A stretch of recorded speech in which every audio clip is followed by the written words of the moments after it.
All right. Shoop-a-doo-doo-doo.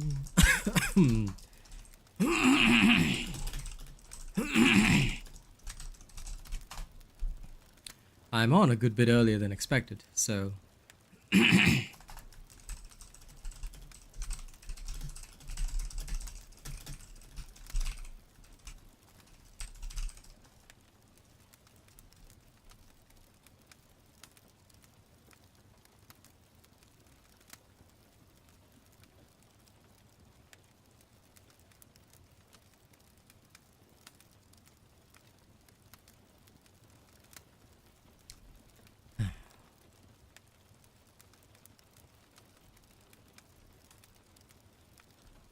One second, yeah?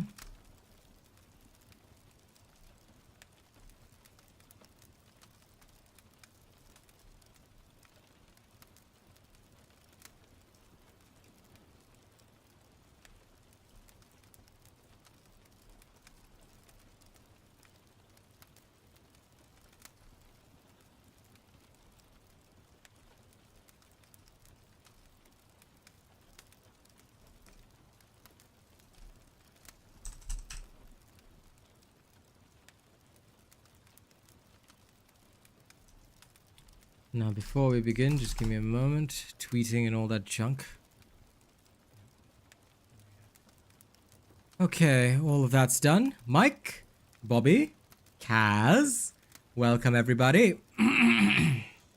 Excuse my throat. It always has issues, but I'm ready. I'm ready to rock.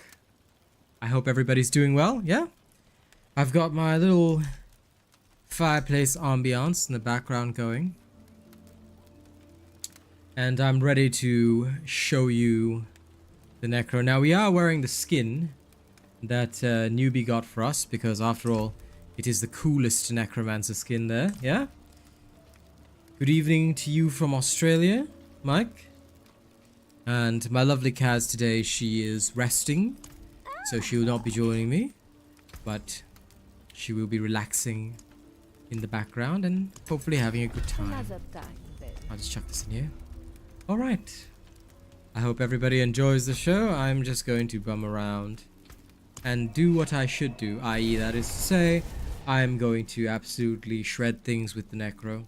Now, the Bone Spear Necro, well, the Bone Necro is very interesting because it is uniquely different from the Blood Necro.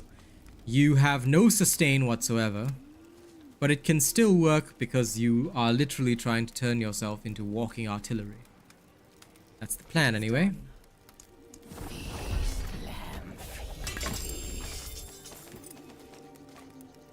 I did get a Flamberg. Ah, there we are.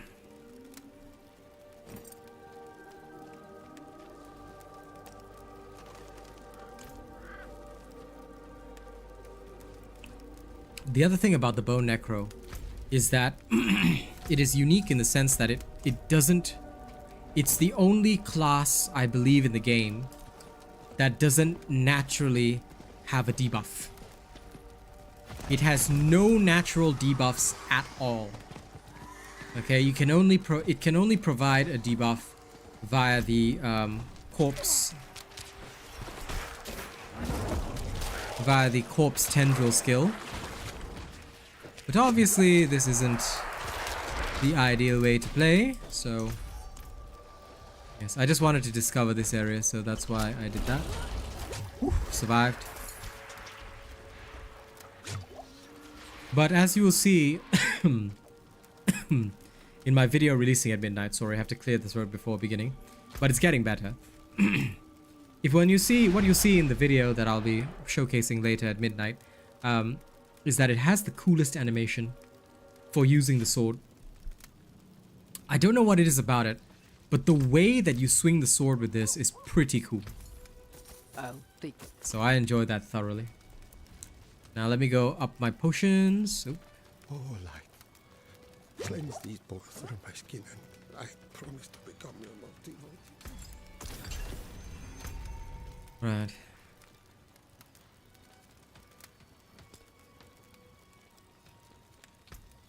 Let's go to Saragar. Because now we're ready for area number 2. We'll teleport to Saragar. And we'll go do a little bit of a wander around. Ratboner, I am playing Diablo 4. I think that should answer your question. Yes.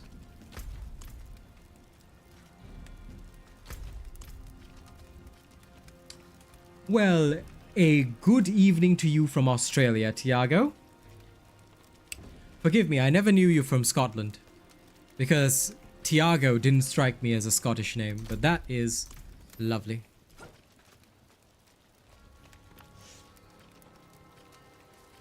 I was under the assumption you were actually American. This entire time.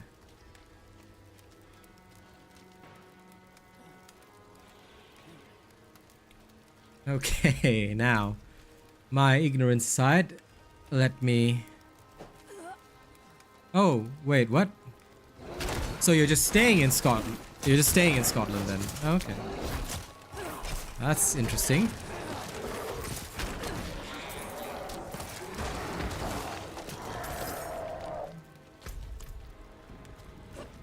You're from Portugal. Then I was wrong because I thought you were American.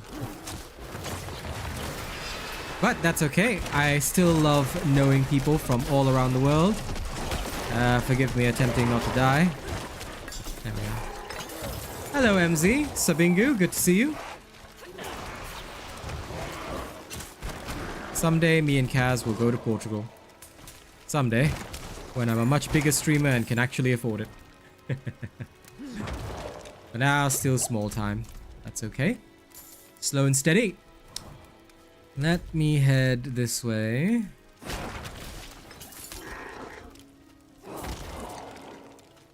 Hello, Law. And Subby, I hope your day's been good, yeah?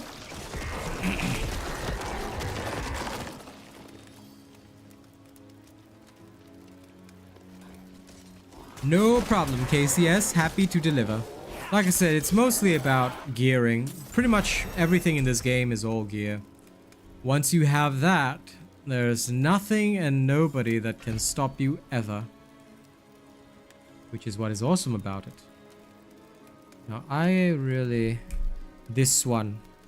I desperately need that.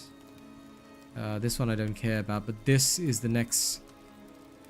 My next 3 points need to be in this. I'm desperate for damage reduction. Well, I'm usually good with names, at least. I'm glad your day is going alright, Subby. I'm going to wander around toward these dungeons.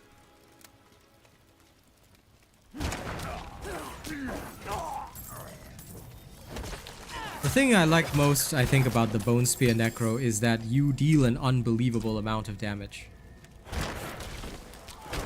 Even right from the get-go with just skills alone. You deal an obscene amount of damage. Which is really awesome. You just have 0 survival.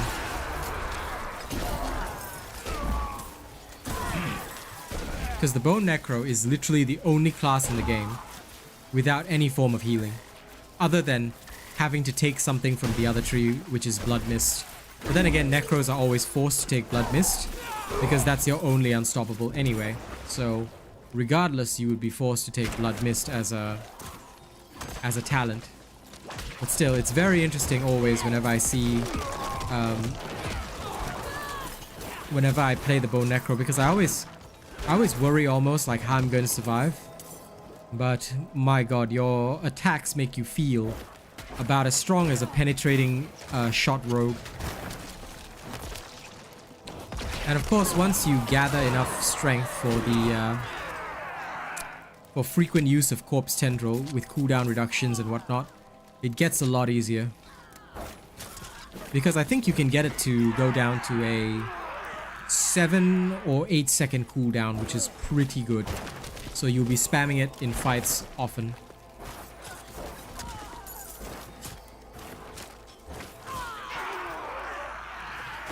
Bosses are no trouble. You'll get to see a demonstration of it in my little video later. It's just a short one. Where I do a dungeon with a boss. and talk about the Bone Necro in detail. But basically I find it to be a very relaxed experience. Playing this just to me is like, okay, if I want to chill out today, what am I gonna play? Oh, of course, Bone Necro.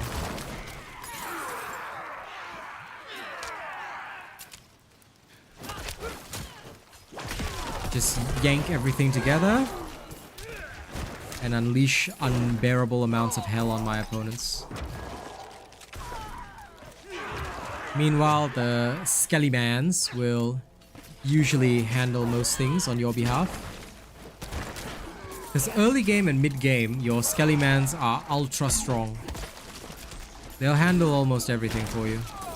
It's past the mid game point, World Tier 3 onwards, that you really start to struggle a bit.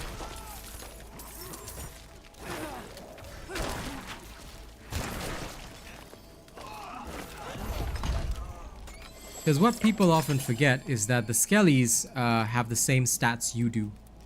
So if you were to get God rolled gear, you know, that's why you do not, okay, I'm just going to tell you straight up, you don't wait for essence. That is the wrong way to do things. You need a way of building it up, which is why I've worked a little bit on the corpse-based skills, because although they're not really as relevant to a Bone Necro as people think, that is a great way to build up essence very quickly. By casting the explosions and consuming the corpses, I gain back essence. And of course, in between, I also cast a bit of bone splinters, because until you get a legendary aspect, you've got no way of making people vulnerable. So it's good to remember always that you need good ways of building up essence. And the Bone Necro cannot take advantage of the umbral aspect either, because we don't crowd control. So it can be a bit of a pickle, but used cleverly, you can still build up essence relatively quickly. No, not really. I mean, I've done solo bosses, there won't be an issue. Well, I'll also be testing it. Maybe it could just be the early game, but I'm pretty sure, because Bone Necro is one of the strongest builds in the game, so clearly you should be able to deal with bosses. Otherwise, there would be no point in playing this game at all. You would just literally, you know,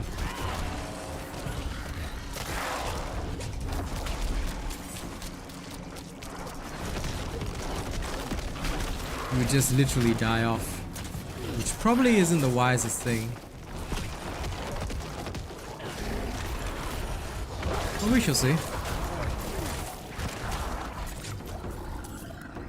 Suppressor is probably the biggest weakness of this build. So, oh, look, a butcher. Let's lure him to this area with corpses, shall we?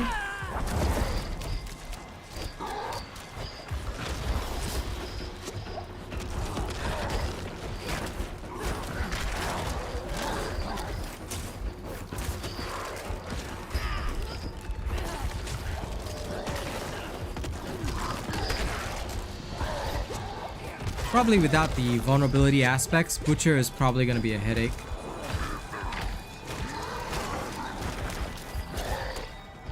Because the only way I see myself doing anything at all to the Butch, like I can kill him on a Blood Necro, but without any aspects, Butcher is a pain.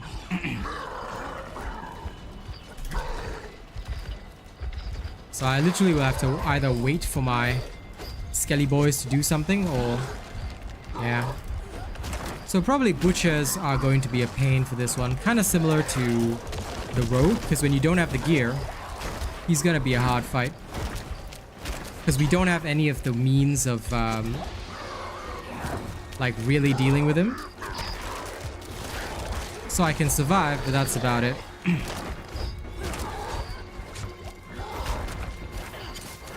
Yeah, no legendaries is a bit of a pain. Because it's not like the Skellies can 100% take aggro.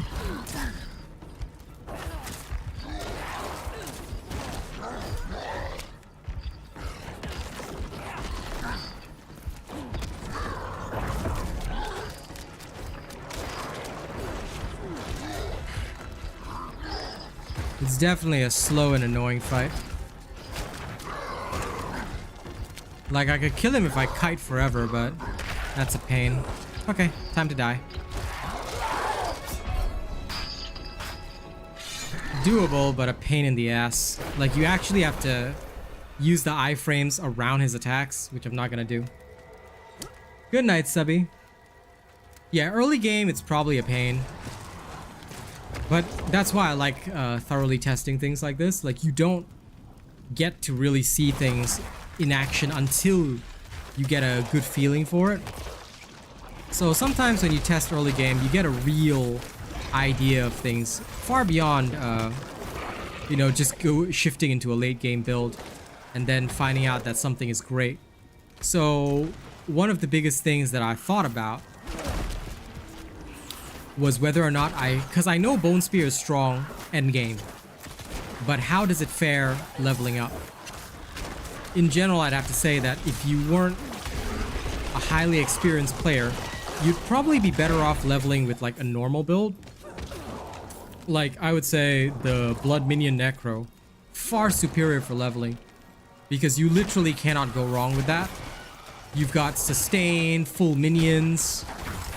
Butcher gets killed pretty easily because the way to inflict vulnerable is via the skeleton mages.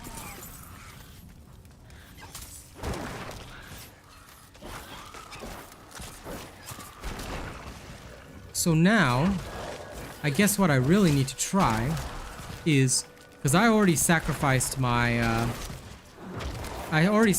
Skelly mages, but theoretically speaking, I should be able to do that.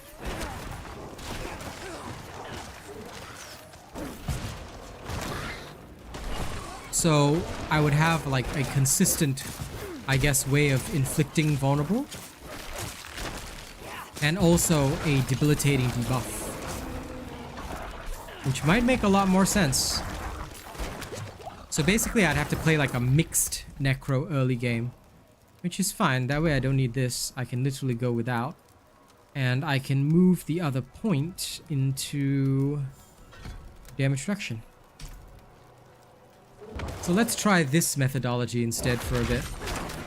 I mean, all this is going to help me when Season 1 comes out anyway, so... Yeah, I think honestly, based just on what I'm seeing right now, it is much wiser in the early game to have full minions. Then you want to sacrifice them like late game. This way you don't need any additional on bone splinters. You can just take the basic bone splinters and that should be good enough. Yeah, I think that of course sacrificing them is great, but I don't think you should sacrifice both. Oh, sure.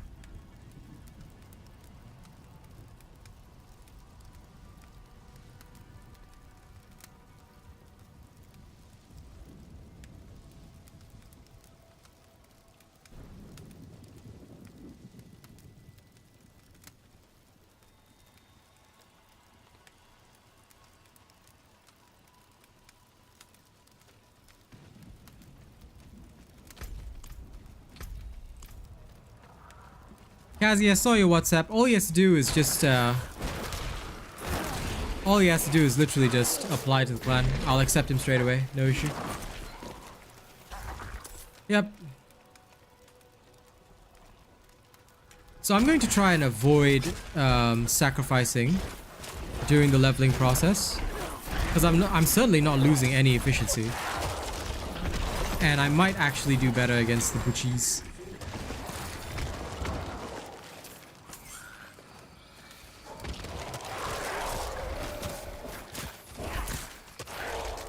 Hang on, guys. I'm just gonna check the message.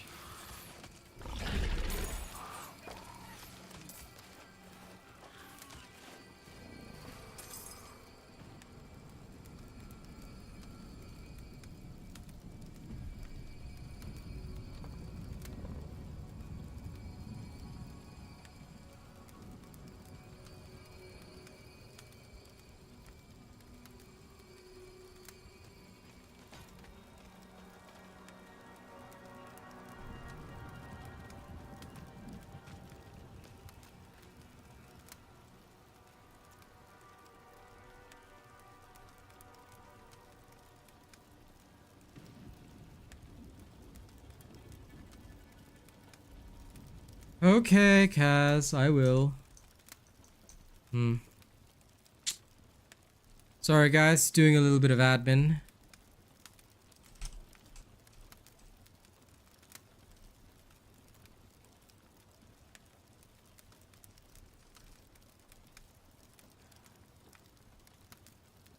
Okay.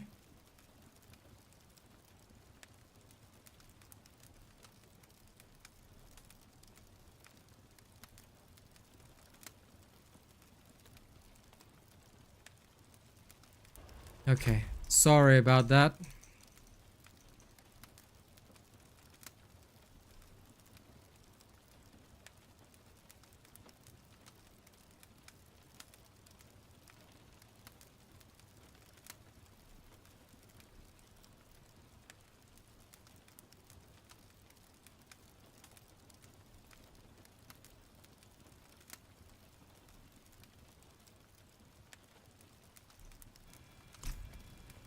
Okay. My apologies for the delay. Like I said, had to handle a bit of admin.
Okay. I think I'm still gonna need these. And yeah, the Skelly mages aren't gonna last without their passive, so that's gonna have to happen. Okay. So that'll basically be like, it'll be like 6 points that I have extra. But I will re-channel them into the passives as needed. So as we get stronger and start to put in aspects, then we'll completely ditch any use of the Skelly minions, which is fine. Like, I'm okay with that.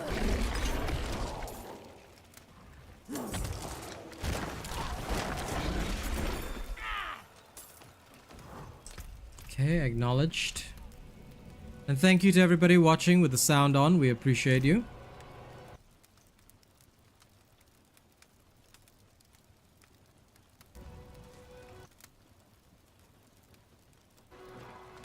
Okay.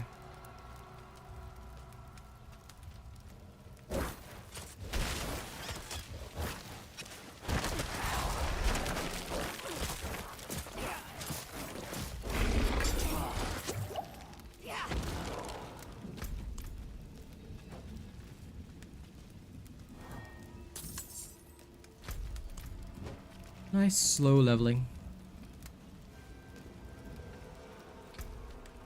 I think if and when I channel enough into it, yeah, it should be fine. Because your minions have 30% of your stats anyway. So during the early leveling process, I am assuming that it'll go much more smoothly if I focus up and use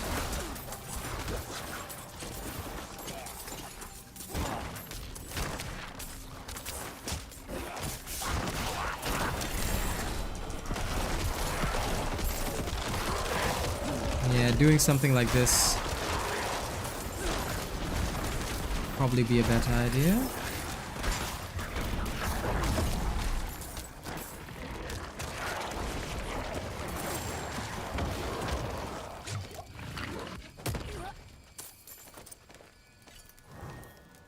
Okay, this way I can still do all the fun stuff.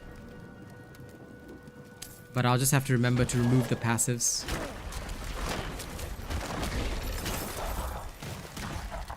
I can probably get away with sacrificing the golem, obviously, because I'm not going to use that. But the minions, like at the very least the skeletons and the wizards, will have to remain until I get to World Tier 3, so that I can gather the... Well, assuming I have the necessary aspects. If I don't, then well, that's miserable, but if I do, then it should be fine. Because doing this in Season 1, I'm not going to have any materials anyway. So this is like my guesstimate of what it's like doing it in Season 1. Practical test. Well, there's a dev stream about it, so you can attend the dev stream and then you can tell me, Kush. Because I won't be able to attend the dev stream, obviously. But, you attend the dev stream, you let me know.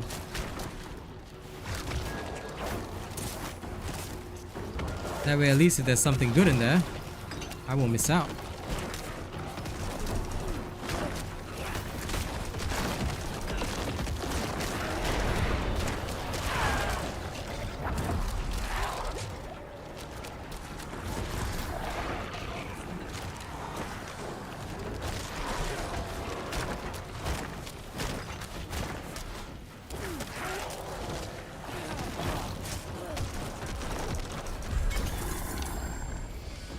The bosses will definitely feel a lot slower, I think, than a rogue or barbarian. It does take you some time. Nice, Tiago. I don't use it anymore, by the way. I replaced it. If you check my endgame barbarian video, I completely replaced that one because it was quite unnecessary for me. But if you like it, you know, absolutely go ahead and use it. This has movement speed, so I'll take that.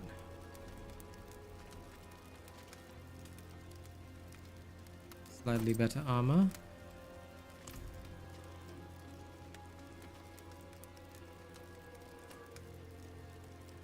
I have no idea what Doncella di Hero is, but I'm glad you liked it. I actually stopped playing the Blood Necro because I found that it was not so strong later in the game. In Season 1, I'll actually be playing a Bone Necro instead, and I'll be showing people how to level up with it. So it should be alright.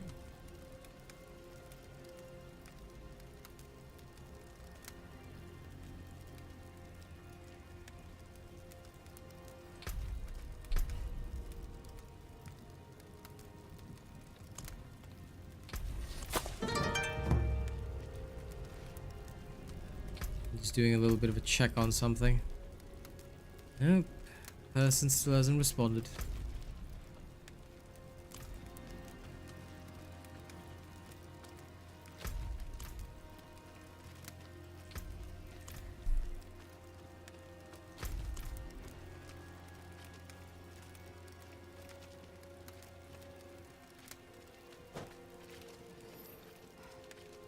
Yeah, it's good for up till level 50. But end game, like so, for late game and end game, right? World Tier 3, you need, for a build to be considered good. Okay, Kaz. Kaz, why are you chatting through WhatsApp? But okay. Yeah, that's what I was waiting on. Fine. If he responds later, I'll invite him later. No issue.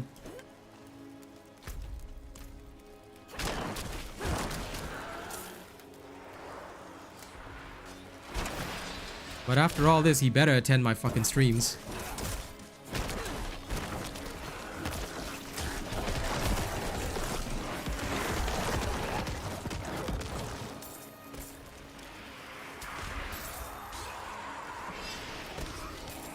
Fair enough.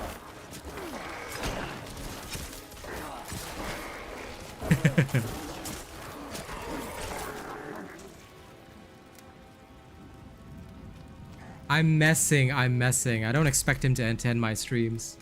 I'm doubtful he would anyway, but it's okay. I'm okay with it. I'm messing.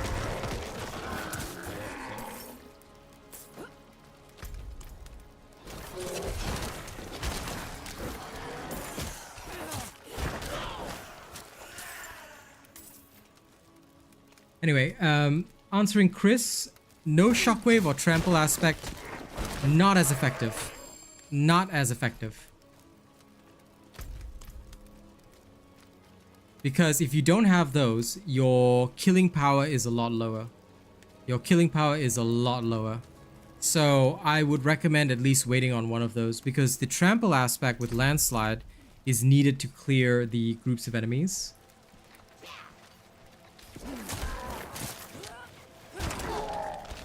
Okay, no worries. I can do that, Kazi. I can do that.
Sorry guys, give me a second, yeah? I gotta check on something.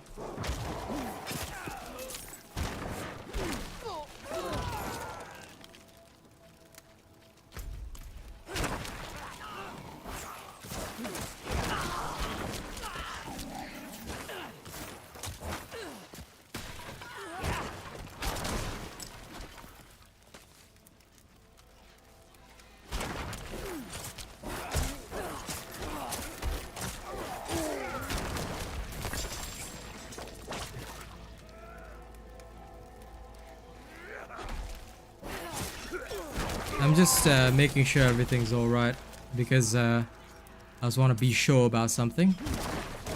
So bear with me guys, bear with me. I'll return to stream chat in a moment.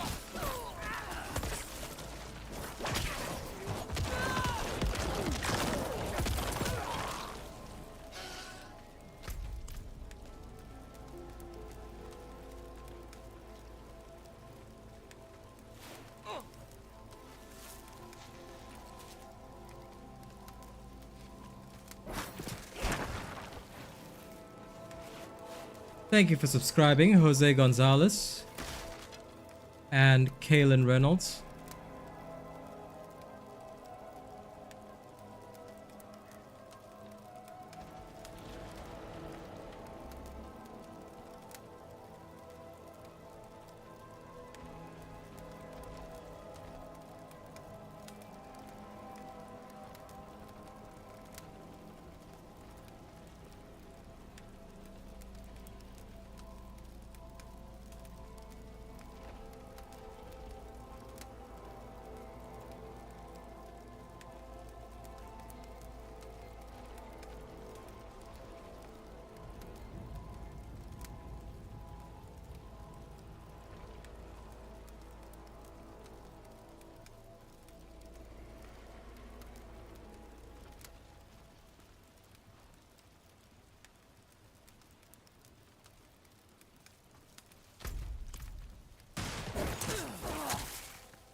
Okay, onward. So, continuing previous topic. Okay, sorry about the disruption. Continuing previous topic, I will, when we talk about the Bone Necro, sorry, had to get my train of thoughts in order. When we talk about the Bone Necro, why it's strong late game versus the Blood Necro is because it does a lot of damage, but the Blood Necro, which is strong early game, dies out like a lot of builds, unfortunately, once you hit the mid game, because overpower damage is not as strong as critical damage and vulnerable damage. Vulnerable damage acts as a huge multiplier, same with crit damage. So when you build around the Blood Necro, you are unable to really reach the same heights. Okay, Mr. Space Guy, you are muted. Congratulations. Now, if you cannot have respect for me and my stream, then please don't come here. Where was I? Right. So, basically, you need to have a build that does a lot of damage when you want to push the Nightmare Dungeons. And unfortunately, the Bone Necro can do it, but the Blood Necro cannot, because of the fact that Blood Necro functions mostly off overpower, which is strong, but not as strong as vulnerable. Vulnerable damage is much, much more powerful. So due to that, the Bone Necro comes out ahead. The Blood Necro, early game, however, vulnerable damage is very overpower can be very powerful. Because in World Tiers 1 and 2, enemies don't have a lot of hit points. So the small boost that overpower damage provides to you is more than enough. So that is why it seems strong early on. And in fact, I was fooled by that when I first started playing the game. But as soon as I started to try and push the Nightmare Dungeons with the Blood Necro and even with the Shadow Necromancer, I found out how much of a difference vulnerable damage makes. And that's why it becomes such a problem. Yeah, I'm thinking of... I like Corpse Tendril with this build because it gives me a way of grouping enemies for a big hit of Bone Spear. Of course, it's got great applications in team play as well, which I think would be pretty awesome.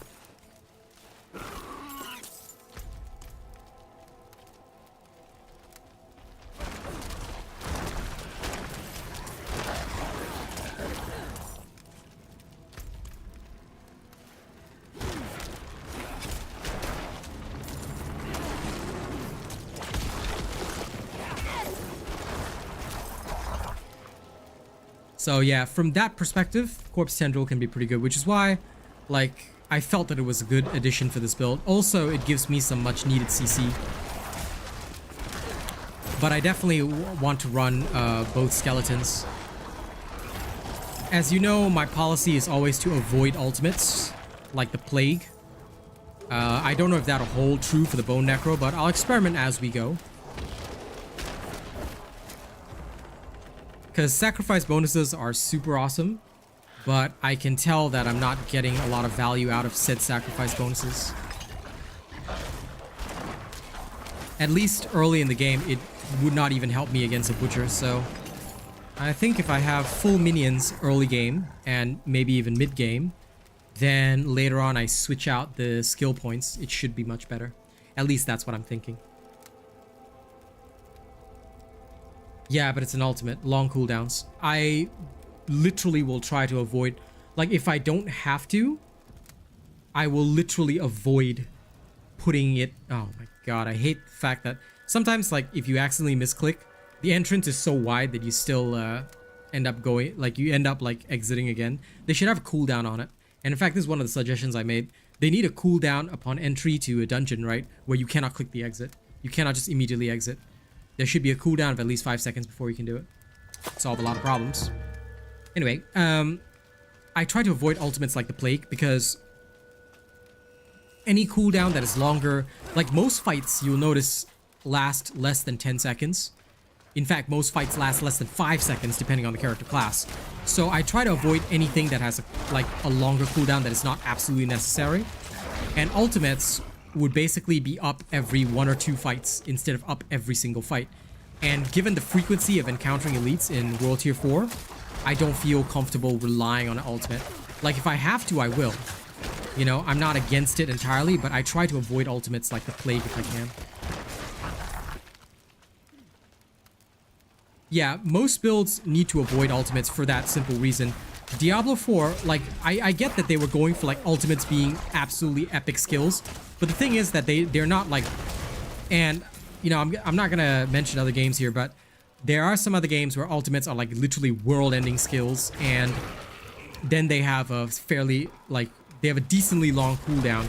And it's understandable because basically in those games you'd gather a big group of elites or whatever, or a big boss, and then you'd unleash the ultimate then.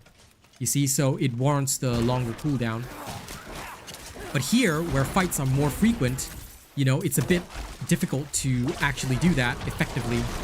And I feel that you just end up wasting, like, you having it up every 2 or 3 fights instead of every fight means that you have to go without, like, if I were to have used the ultimate in the previous encounter with elites, I don't have anything now. Now what am I supposed to do? You see, whereas if I use something like Corpse Tendril, it's up every single fight. You know? Yeah, it is, but still, that's what I'm counting, right? At most, like, a 60-second ultimate reduced by, say, 15% would give me minus 6 seconds, 54. Then another 3 seconds would be 51 seconds. So like I said, if every fight is lasting about 10-15 seconds, I have my ult up every 3 fights. So although it's up very often, I still, on a personal level, cannot. Like, if I can find a way to function without it, I will function without it. Because I just can't get used. I'm a spammer. I'm a skill spammer. So on a personal, like, I guess maybe personal playstyle level, I just really can't. Like, I just can't think about an ult, you know?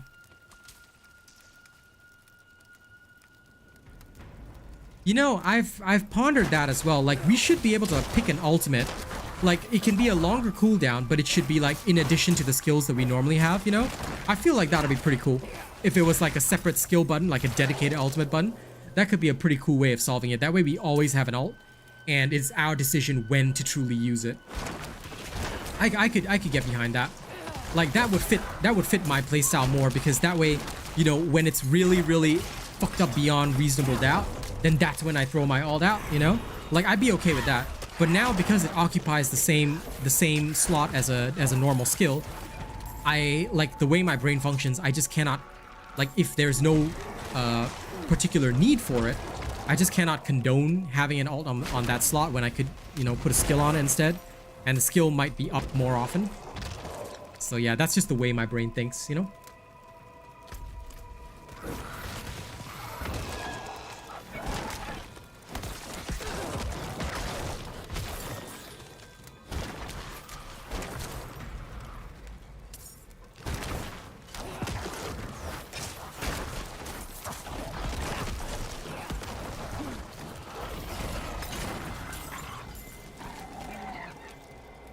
Yeah, exactly. That, I think, is the big issue, because this was clearly planned as a cross-platform kind of thing, which is also okay, you know? I can understand that.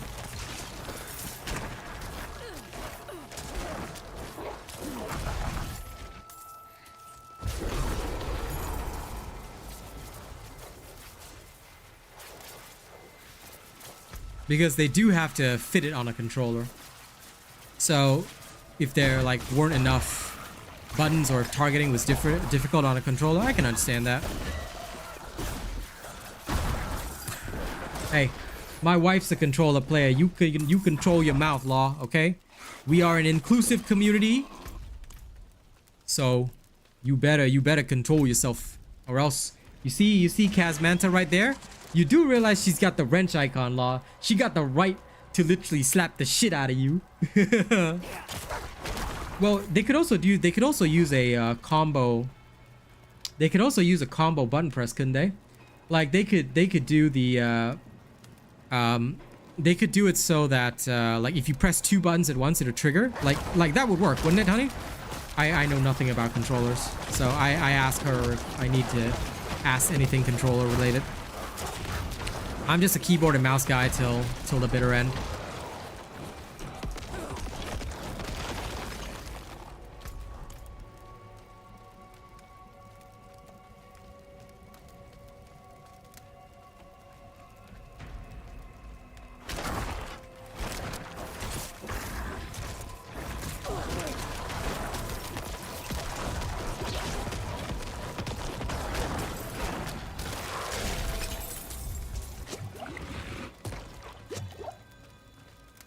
Yeah, fair enough. That could also work.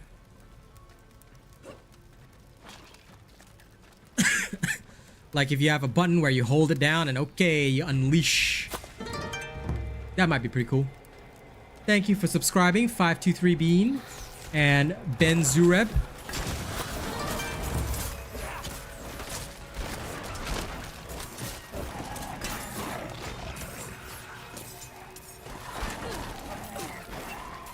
Welcome all you twisted souls. Welcome to the darkness.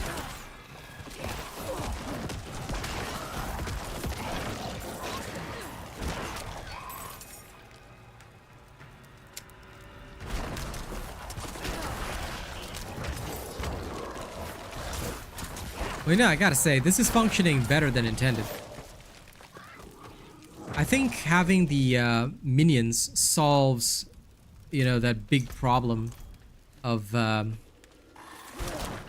survival early game.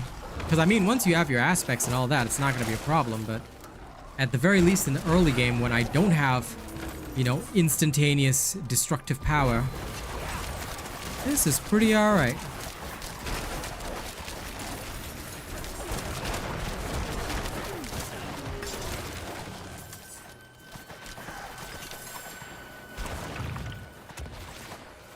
July has left these woods.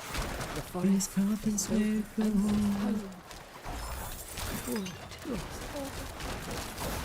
cinch this belt tight against the creatures of the night.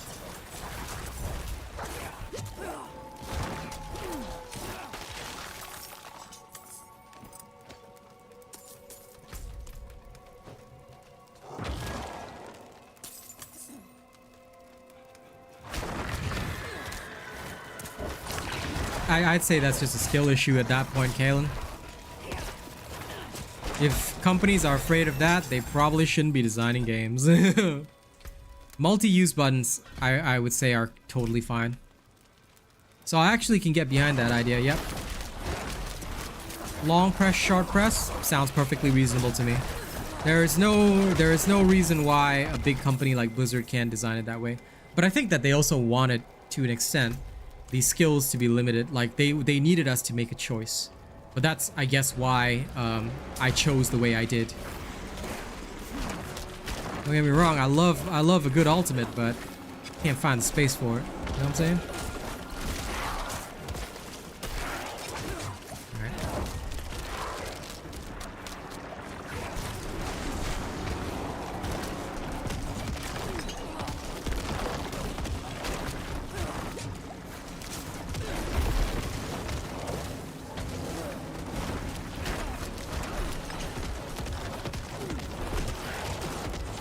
I think bosses definitely will take a longer time with this particular style, because until you reach that stage where you're constantly inflicting vulnerable, bosses in general will probably get the better of you. But on the plus side, there are no survival dangers, at least. So this is like one of those builds that will function better in the late game as opposed to the early game. Also depending on your gear.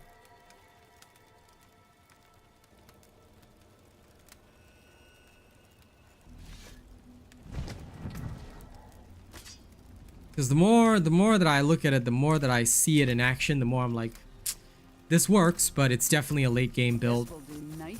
Like, I think for speed leveling, if people really wanted to go fast, it might be more prudent to go Blood Minion instead. At the very least, in the early stages, this prevents any issues. Then you can just carry on later on. Dish out the pain. Dish out the pain of the drain. Shot the pain train. Alright, let's ride for the next dungeon. Let's ride for the next dungeon. You know, for a second I thought I saw 30 there. But every day we inch closer toward the goal, so I'm really happy with that. Thank you all very much for constantly supporting me. Okay? You guys are very much awesome. And I appreciate everybody that watches me with the sound on. It's very nice of you. Thank you. It really helps, and soon we'll be playing Rent via viewership alone. I definitely mispronounced that. Forget it. It's okay. I'll live with the mispronunciation at this point. I don't care. Ha. Taste bone.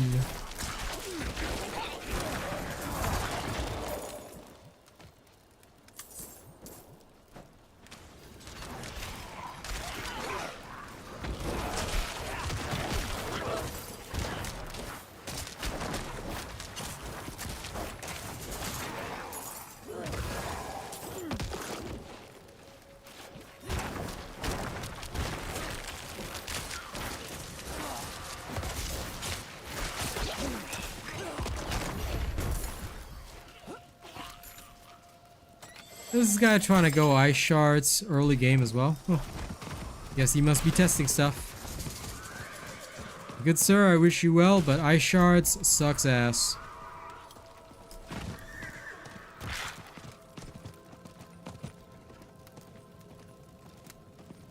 Yeah, we find out tomorrow during the dev stream.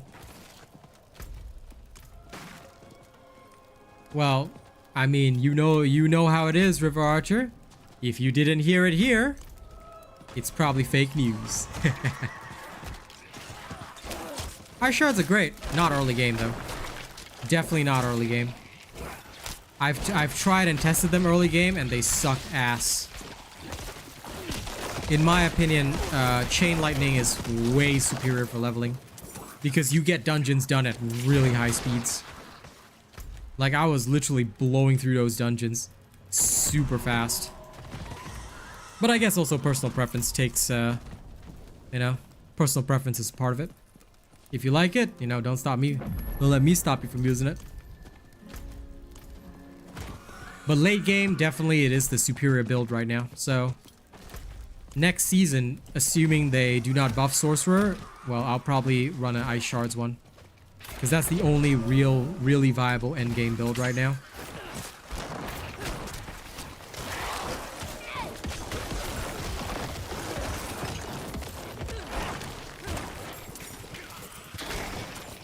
As weird as I think it is, it's actually pretty good.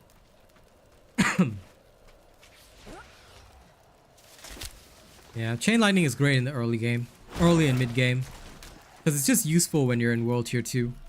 But going beyond to World Tier 3, because the elites get so bulky, you have to switch. Again, Sorcerer needs a buff. I always believe that it needs a buff. But yeah, let's see what they say on the dev stream tomorrow, River. If, I'm hoping it's not 25th July because that's way too late for Season 1.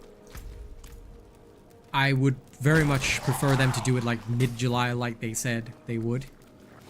Which would probably be around 16th or 15th. Which makes logical sense. Because anything beyond that is going to be too slow. In my opinion, anyway.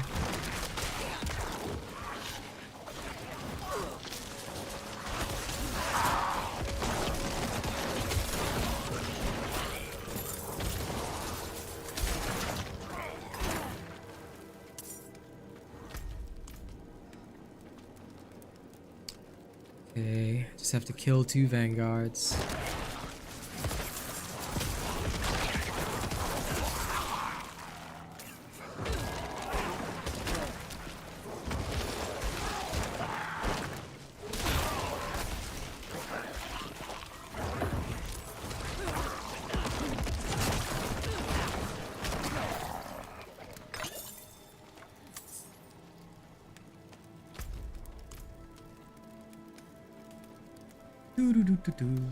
Okay, there's the last vanguard.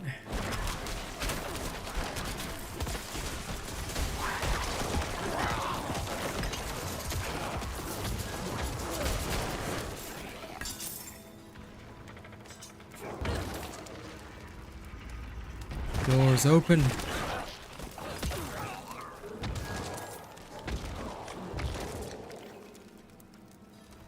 Okay, let's go get the mechanism.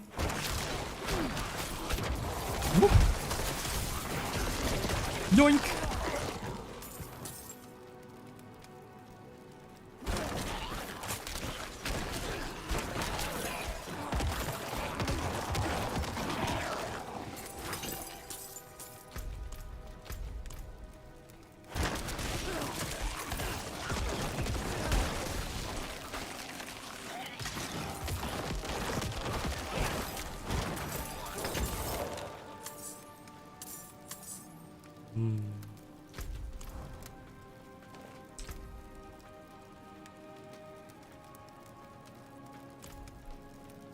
Okay, not bad, not bad.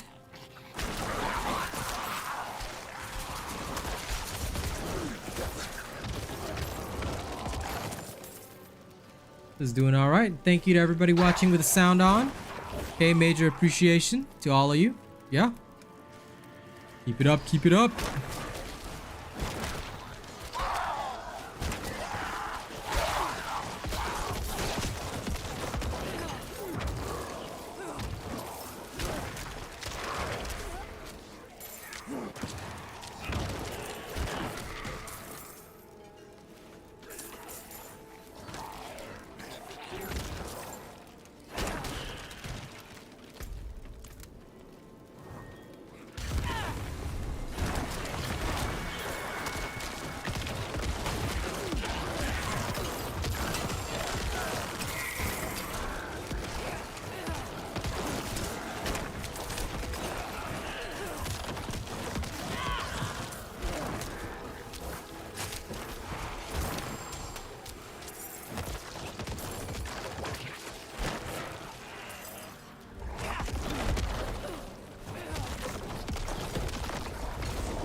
Oh, I got a battle wand. Now I can finally cast Expelliarmus.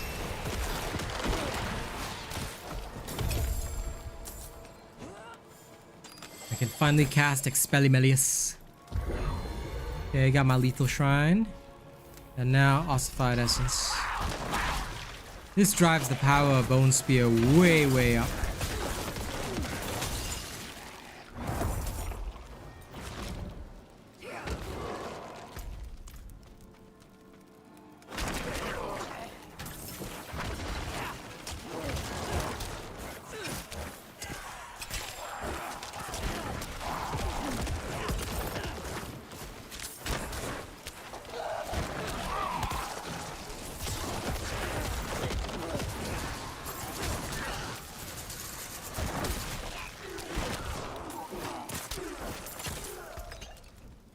You know what? I know I could make them vulnerable, but what if I swapped it over for... Oh, but it's only a 35% chance. It's not a guarantee. Damn. Yeah, I'm mainly just testing stuff because I'm going to be doing it in Season 1 anyway. But since people thoroughly enjoyed actually watching this morning, I figured, you know what? I'll just do a stream on it. No, thank you, Ray. There's no point in me getting power leveled. Because, no offense, but that'll be really dumb. Because if I'm a content creator, right, and I'm trying to test things, getting power leveled is stupid as fuck. Because then I'm not testing shit. You get what I mean? Again, I don't care if it means that my content comes out slower than other creators. My goal is to be more reliable than all other creators. My goal is to be the best. And that means never skipping out on the hard miles. So... You know, if other people want to skip out on that, that's them problem. Me, I don't. I need to play it as if I'm a player playing with no help. And if under those circumstances I can make what I think is good work, then it means it's truly good. If I can't even do that, then how the hell am I supposed to even make a video, you know? I'd be lying to my audience. And we all know one thing I don't do is lie. So yeah, I appreciate the offer, but absolutely unnecessary. I will carry on my way. Besides, it's not like it takes long anyway.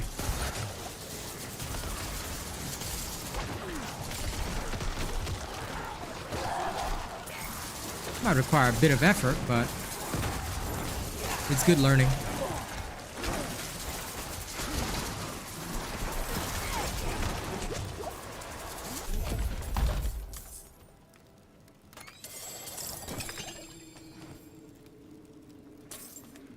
This is what I always say. Yeah, exactly. It's not bad. Plus, if you don't get the experience yourself, are you really qualified to teach anybody else? this is what I've always had a problem with a lot of other games. You know, I also don't actually interact with any other creators. I choose not to because it saves me trouble with drama. But in most other games that I've played, right, I've always seen creators taking a shortcut. They'll just get their friends to bring them to end game, and then they'll proclaim that a build is good. But you didn't even do the leveling, so how the fuck are you supposed to tell people that it's good? Sure, it's good at end game, but what about levels 1 to 20? What about levels 20 to 50? What about levels 50 to 60? What about levels 60 to 70? Like, did you do the hard yards, or did you just get power level? Because anyone can get power level to the end of the game and then create an OP end game build and say, hey, this is great. Because things at the end game are very different from things at the start of the game. So if I don't go through the same struggles as a player playing, you know, for the first time or whatever, it makes no sense for me to publish content, because then I'm not teaching anybody or helping anybody.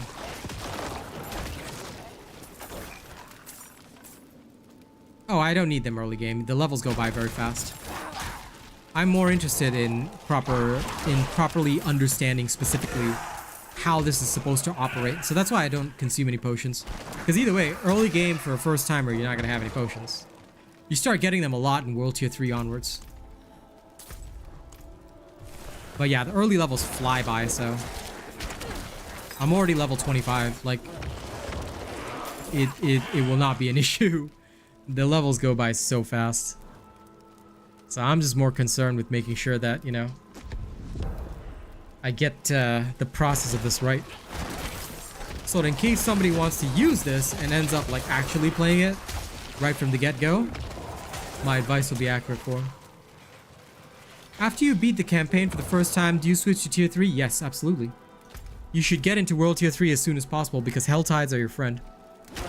They are the first real endgame activity that you're going to be participating in, and they only appear in World Tier 3 onwards. You're going to use them to gather the legendary aspects that you need.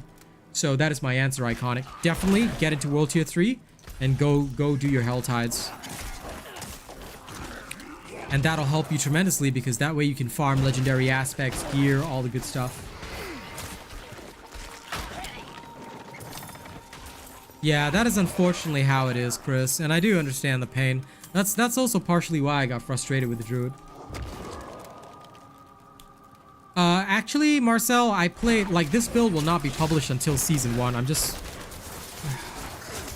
Well, okay, I guess I could publish it if people really want it.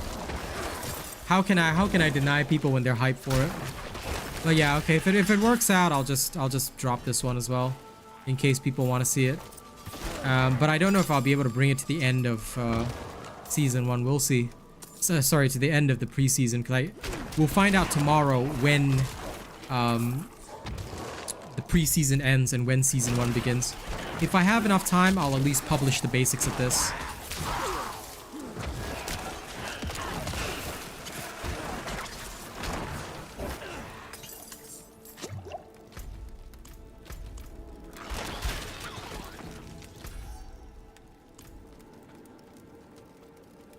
Wait.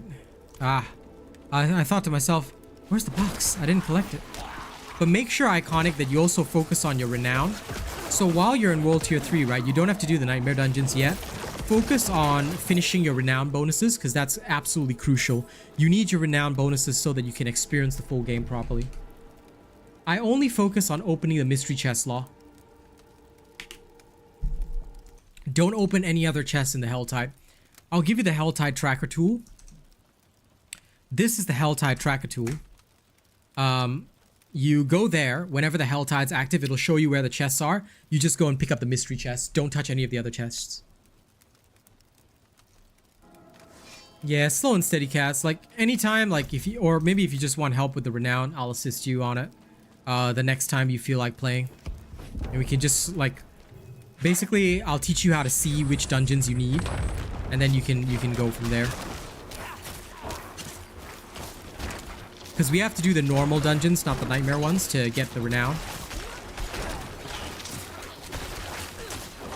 That and side quests. That and side quests.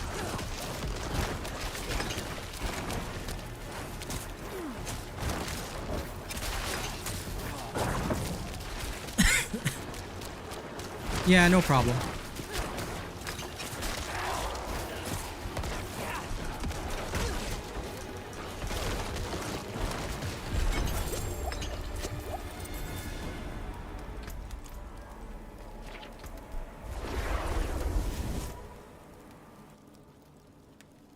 Sounds good, Samaraith. Chain Lightning was not very viable in World Tier 3. I tried it and immediately got smoked.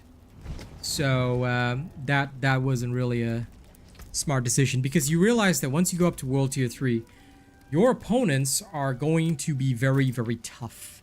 And in addition to being tough, they are pretty much ready to shred the living daylights out of you. So you better get very, very used to smacking them back, is what I would say. And that means that you're gonna have to, unfortunately, no matter how much you love Chain Lightning, you're probably gonna have to ditch Chain Lightning, because you need to go for that heavy single target style damage. Oh. Better sword. Good deal. Father bless. Ah, evoke Azama. Good. Father keep you.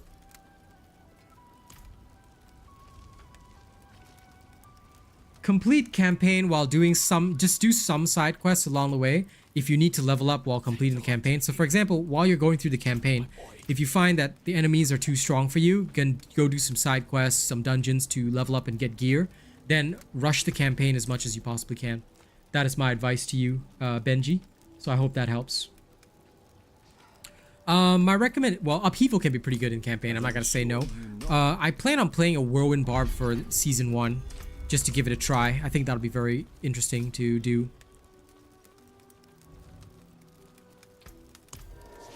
Also, time to do my class quest and get my golem so I can instantly sacrifice him.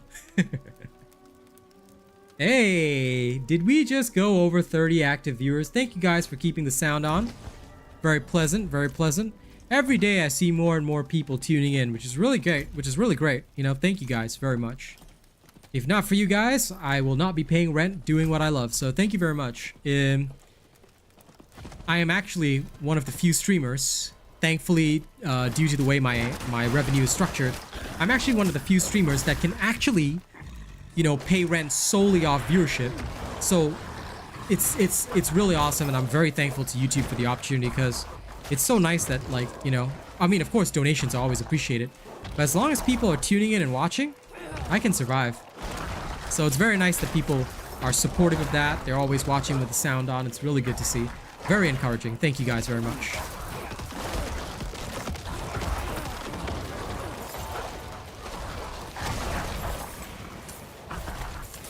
Charge up my super cannon. Whee!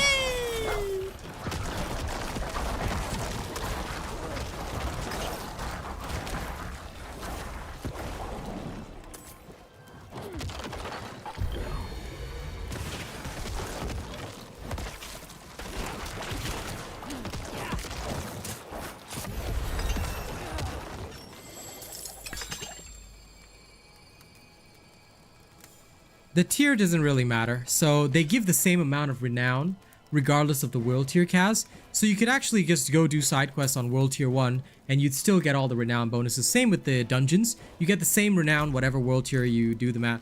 So if you don't want to wait for me, or like, well, I mean, if you feel, you know, like you feel like playing late at night, you can go to world tier 1 and just do any of the dungeons with like a yellow icon.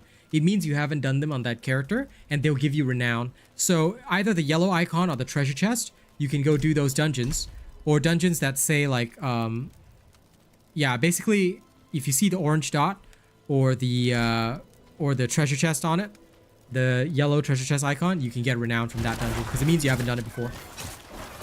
And side quests, you will just get the renown when you complete them. So yeah, you can do them on any tier, my love.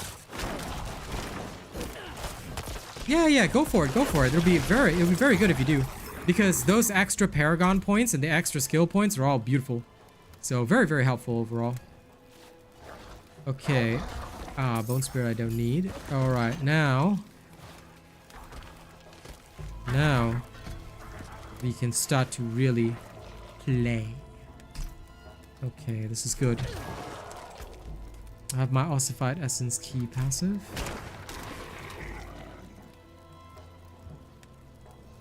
I do need more essence if I can get it. Commune.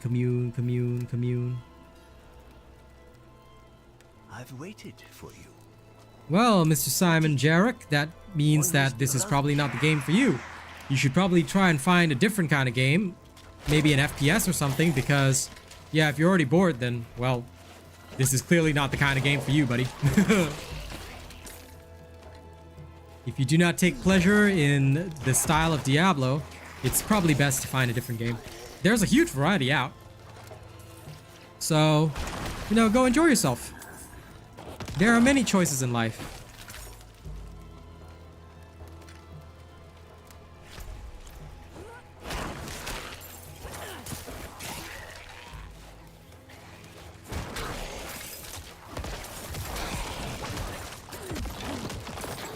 Very good.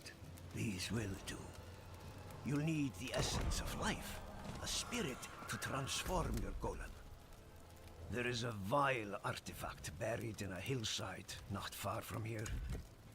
Its purpose is to trap lost souls, leeching magic from them.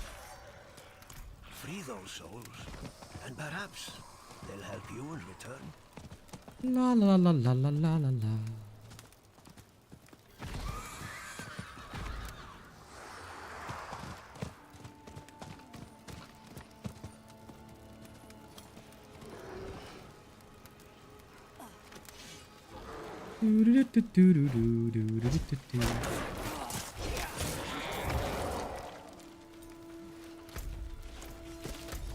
This way.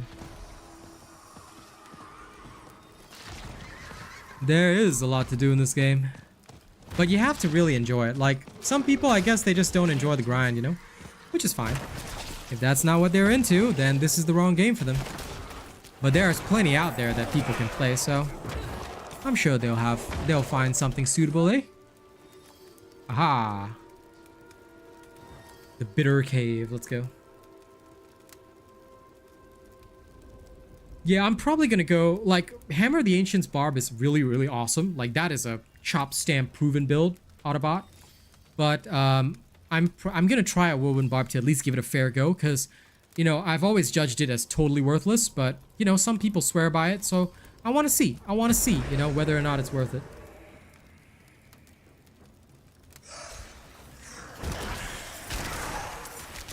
Yeah, enjoy your Starfield if that's your kind of game. I just don't like anything related to Bethesda, you know? I find them trashed here. Besides, I myself, like, during the off-season, I'll be playing First Descendant, because I'm a content creator for them. I have quite a variety of different partnerships lined up, so you'll probably see me on different games during the off-season. Like, during the start of the season, you know, I'll smash most things, but I've got Hogwarts Legacy to play. I'm really excited to play that, because Kaz has been dying to see that as well. Star Wars Jedi Survivor, I've got to finish that. So during my off-season, you'll probably see me, like, finish quite a few of these. Aha! Increase attack speed. But I'm not going to be touching Starfield. Unless somebody literally paid me to play Starfield, then I'd say, okay, fine. But again, it would have to be during the off-season. Because a lot of these types of games, I tend not to touch unless either I'm paid or somebody really, really wants to see it and they're willing to shell out for it, because most of the time I'm like, not my genre. I will respectfully decline, you know? Most of the time.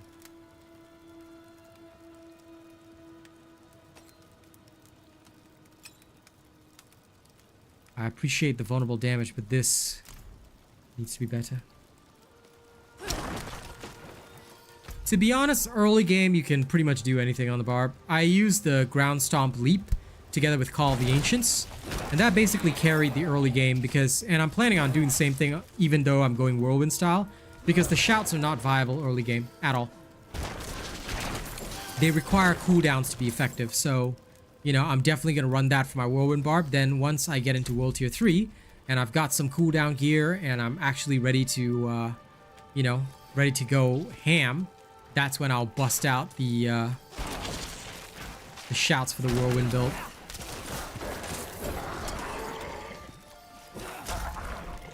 And I'm literally probably going to go Martial Glyph right away. Because as much as all the other glyphs are good, there is no way I'm running them. There's no way I'm running a Whirlwind Barb without Martial Glyph first. Like I said, any of these games, MZ, I am the type, look, basically I go where the money is. If somebody paid for my time to stream those games or whatever, I would do it. But I probably would not move away from something that I'm sponsored for. Like, obviously I'm not sponsored for Diablo, I just really enjoyed and make good money on it. Thanks to the viewership, but like it would really depend because I would have to weigh up the cost. If I wasn't sponsored to play those games, I probably wouldn't. Unless, like I said, somebody said, hey, this is really good, you know, can we buy some of your time? Then I'd say, sure, you know. I'm always open to working with companies to promote their games, so we'll see.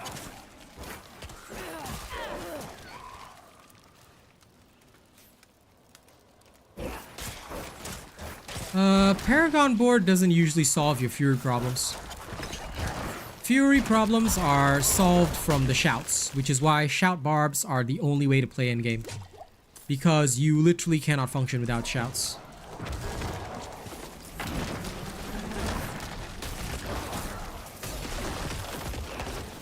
Again, biggest problem with the barbarian. But the shouts are really, really good, so I see no reason not to use them, you know what I mean?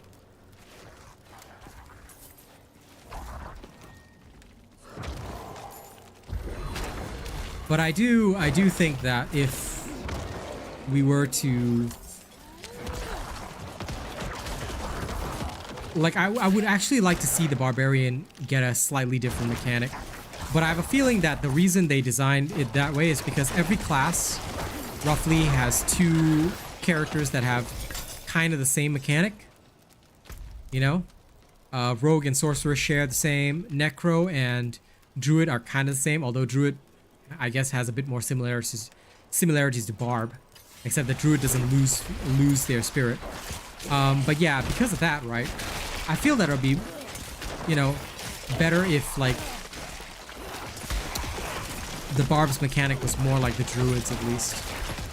But still, I'm kind of interested to see what the next character class, whatever it is, what kind of mechanic they have for their resources. Because I have a feeling it's like 2, 2, 2, 2, 2, you know? I feel like it's 2 of each.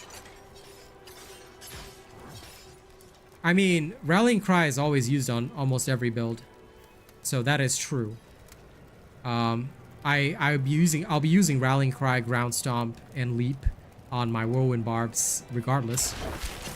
But yeah, the other shouts are generally not used till late game and end game because again, cooldowns, buddy, cooldowns. Rallying Cry, you know, it's really powerful for what it does, but the others are not justified because you need as much Fury builders early game as possible. Thorns, I think, are straight up trash, but there's a reason why. Let me explain this. Late game, enemies hit very hard, especially the very late Nightmare dungeons. The enemies hit very, very hard. So even taking one hit from an enemy can be a death sentence. Thorns requires you to get hit. So it'll work in the open world and it looks cool for bumming around, or if you're just doing low-level Nightmare dungeons, that's fine. But when the enemies start to get 15, 16 levels above you, you best believe that shit hurts. So I advise strong caution at that point.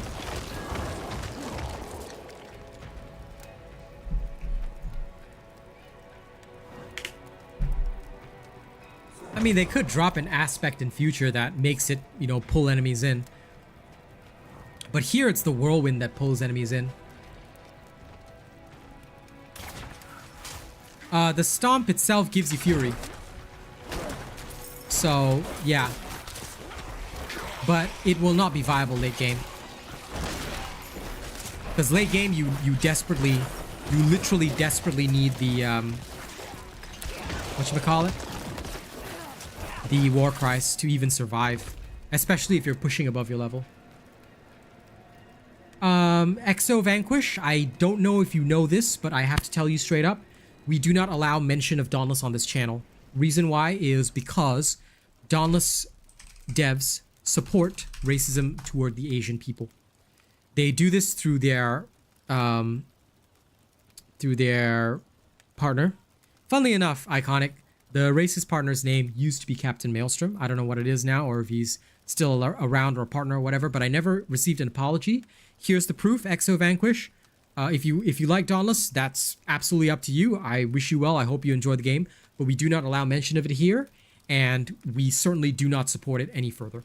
So, yeah, just be aware that the game you're playing has devs who support racism towards Asians, and if you want my advice, put the game down. There are plenty of other free-to-plays out there, because yeah, you don't want to be associated with that kind of thing. I'm partnered with several Asian brands, especially this year, so, you know, that's a no-no for me.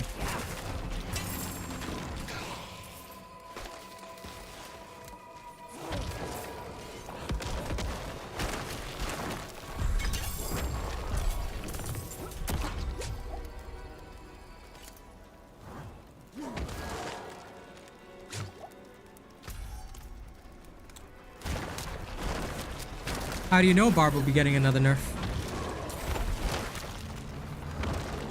If you're not a partner, Rodney, that information isn't available to you. And if other people talk about it, are they partners? Are they working with the developers? If it didn't come from a developer, don't think too much about it.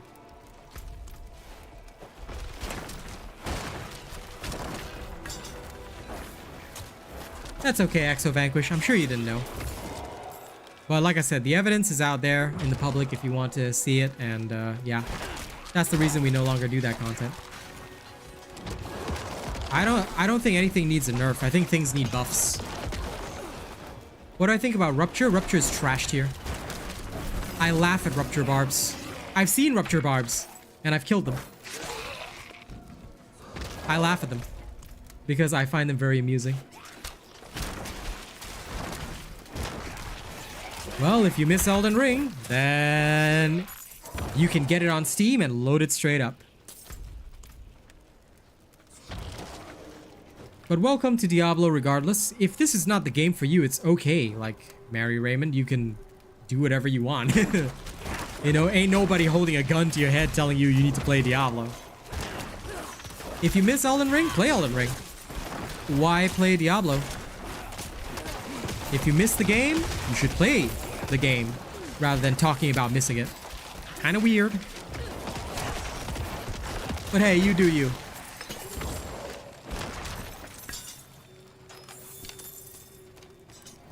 Anyway, my personal thoughts, I don't think any class needs a nerf. I think there should only be buffs to the sorcerer.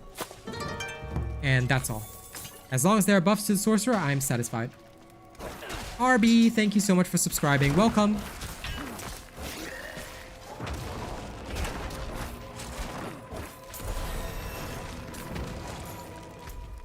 I want to see a Rupture barb of the same level. PvP my hammer barb. I think it'll be funny as fuck. You'll just see a massive hammer go skadoosh. And then it's over. Fight over. You win.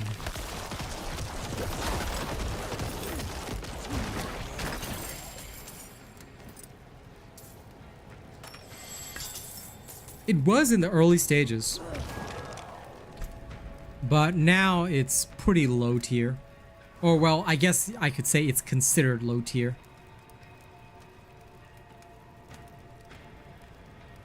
Let me try this for a second. I just want to see what'll happen.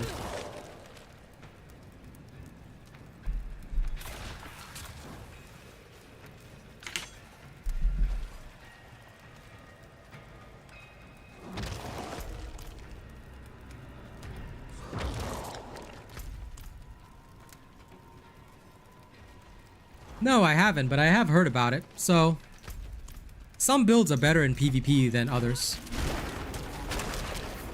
Who knows? Maybe that might be the go-to build for Druid in Season 1. But we'll see. Because a lot of builds that are cheesy at level 100, they require a lot of good gear. And very, very specific things. If a build requires that, of course it's going to be OP.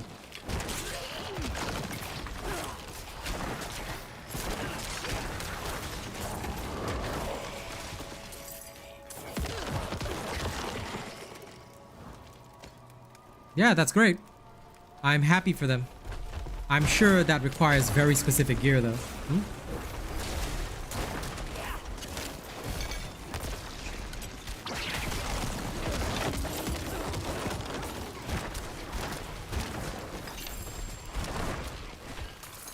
like I've always said, guys, like all of these so-called cool things, I mean, if you have the stuff, go for it. No one's stopping you. The only issue is whether you have all the stuff. If you have all the required stuff, then it's all good.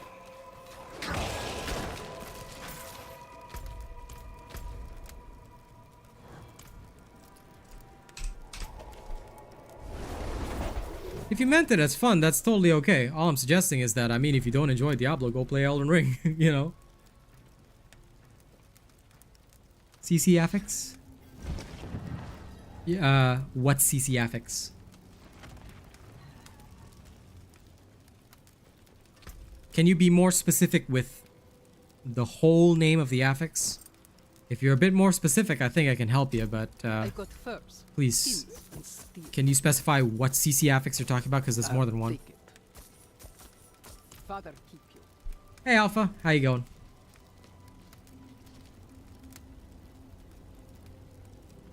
Yeah, I believe you need specific things, like you need to be while injured and all that kind of stuff, yeah. I remember my buddy Horatius telling me about it. So, critical chance, crowd control affix. Yeah, what kind of crowd control affix? There's multiple kinds. Damage while crowd controlled, there's crowd control reduction. Tell me the full name of the affix, Iconic. Reduce crowd control. First of all, the affix is not called reduce crowd control, it's reduce crowd control duration. This is why I say when you want to ask a question, be very, very specific. Reduce crowd control duration. Now, what that means is that if a slow is going to last 2 seconds on you, it'll be reduced by whatever percentage is shown. So for example, let's say it shows 14%. So just quick calculation, 2 seconds multiplied by 1 minus 0.14, which is the 14%, right?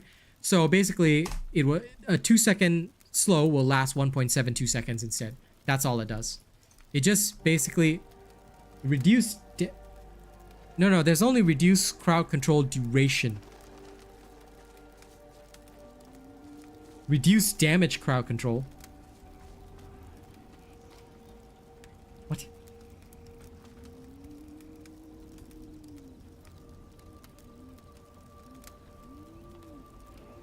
Is there such an affix? I've literally never seen one. Come and see.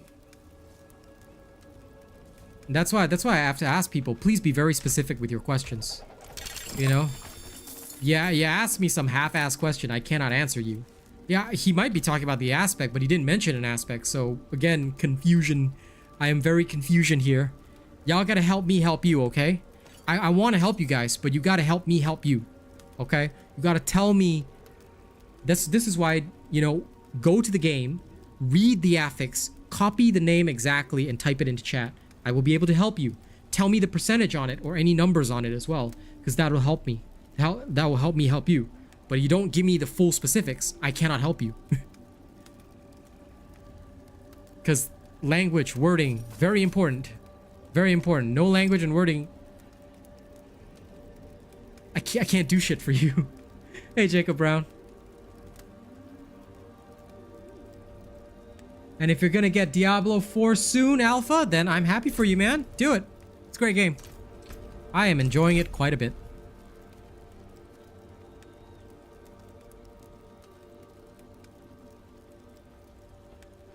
Yes, if you copy the text exactly, I am in a better position to help you because I want to help you guys. But because of how English works, I need to know specifically what you need to know.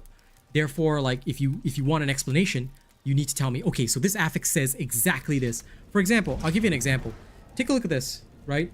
If somebody wanted to know, can you please explain 6% damage reduction from distant enemies? I'd be able to instantly give them an answer because it's very specific.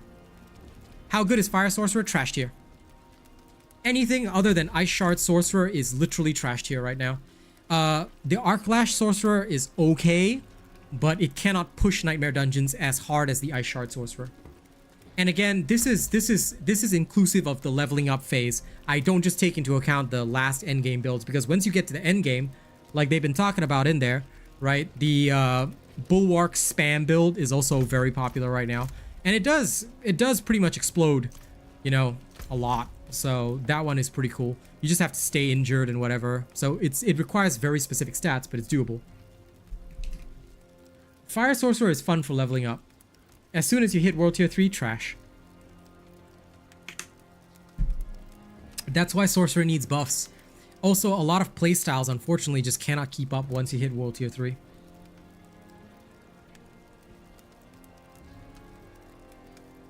You are exactly right, Jacob Brown. That is absolutely correct. Rogue is easier to level, but it has a harder time in World Tier 4 because the Rogue doesn't have a continuous unstoppable. So compared to the Barb, right, your survivability is actually lower because Barb just has to shout and you're immune to everything. Hold on, let me get out my hoodie because it's a bit hot now that the computer's warmed up.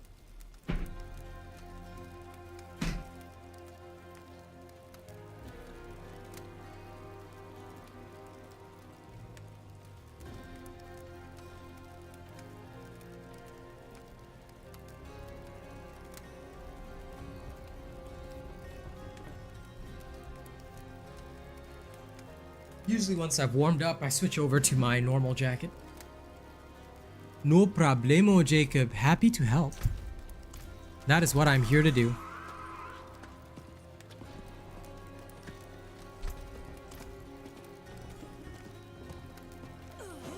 Help will always be given at Hogwarts to those who ask for it. I may not be Albus Dumbledore, but I can answer most questions, eh?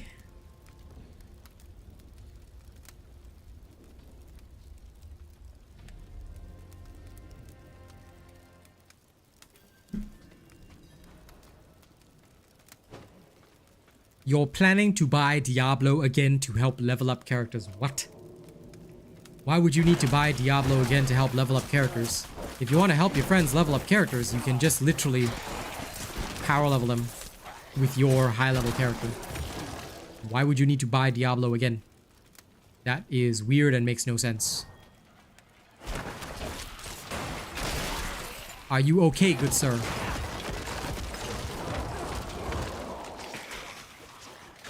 It's my wife that's a Harry Potter fan.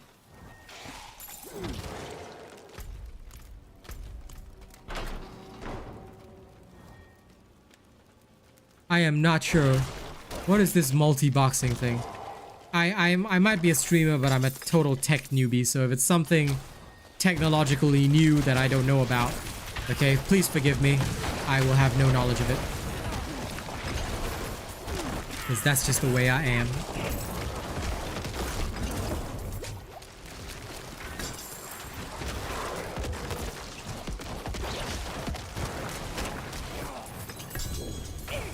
I'll tell you, I started to get more into Harry Potter only for one reason. There's that mobile game called Harry Potter Magic Awakened, and I've actually been having a good time playing it. I built a weird-ass deck, and I'm loving it. So, you know.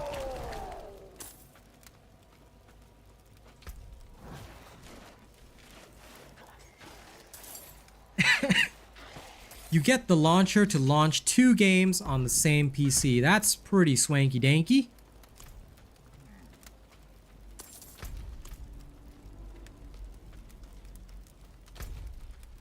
But why would you need to do that?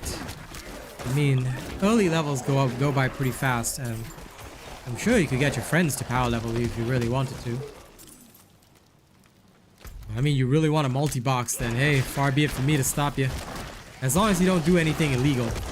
Alright? If you do anything against terms of service, I cannot help you.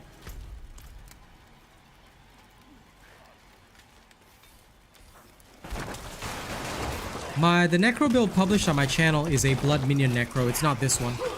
I was not keen on publishing this until Season 1, because I'm going to have to do it over in Season 1 anyway. But considering the amount of interest and maybe depending on how many people really want to see it, I may publish this one, but I'll think about it. I'll think about it.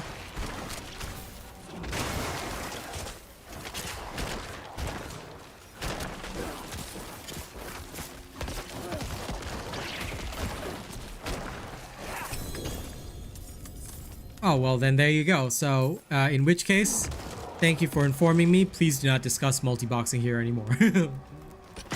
We keep the stream and place clean. But thank you for telling me. Good to know it is illegal. Hey, you never know. Some dude might have 6 hands.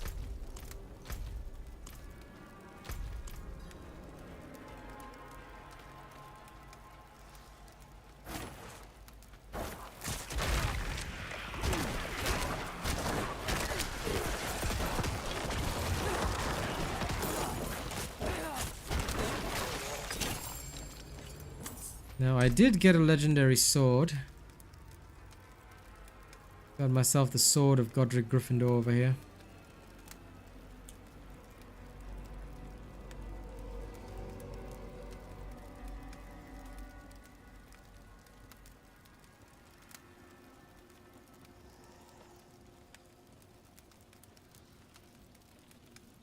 This umbral aspect is probably really good.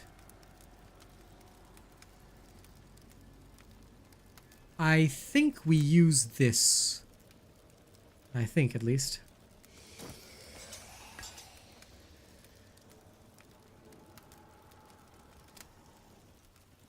Can't remember the bone necro. Let me look at my planner. Because that aspect seems pretty damn good.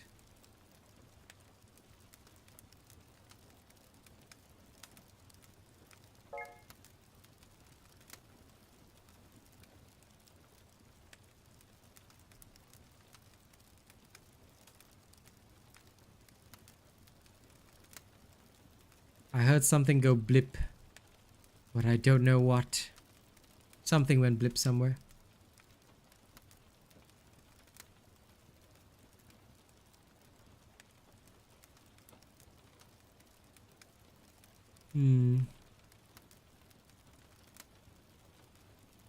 I might put it on a ring. I might actually put it on a ring. It makes sense. Because I would have to consume corpses in between. I like it.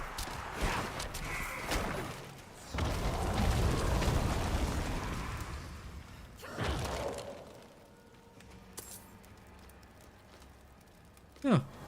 Well, interesting to know that.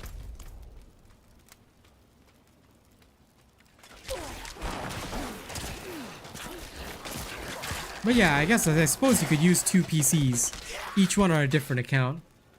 Although that does sound like a hella lonely way to play.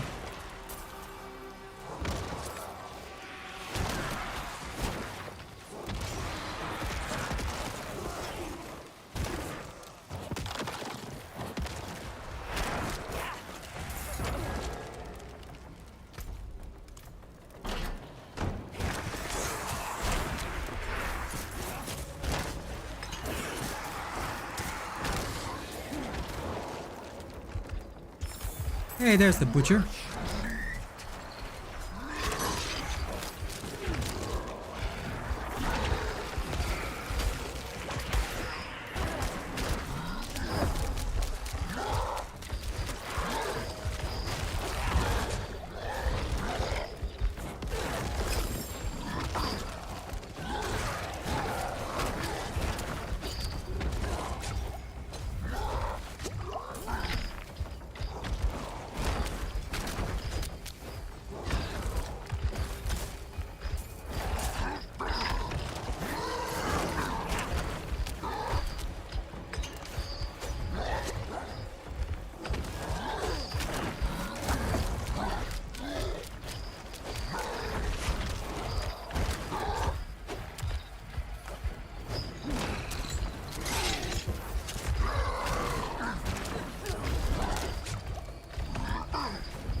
I mean, this is going much better than my first fight against the Butchie, eh?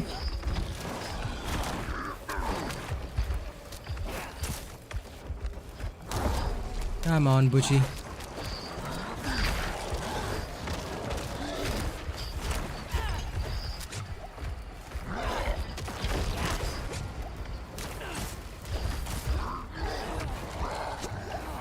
Let's play a game.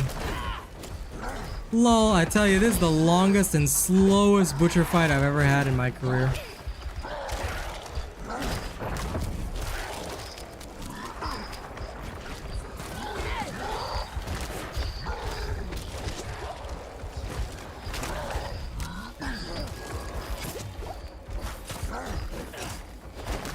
No. Die. I will not let you kill me.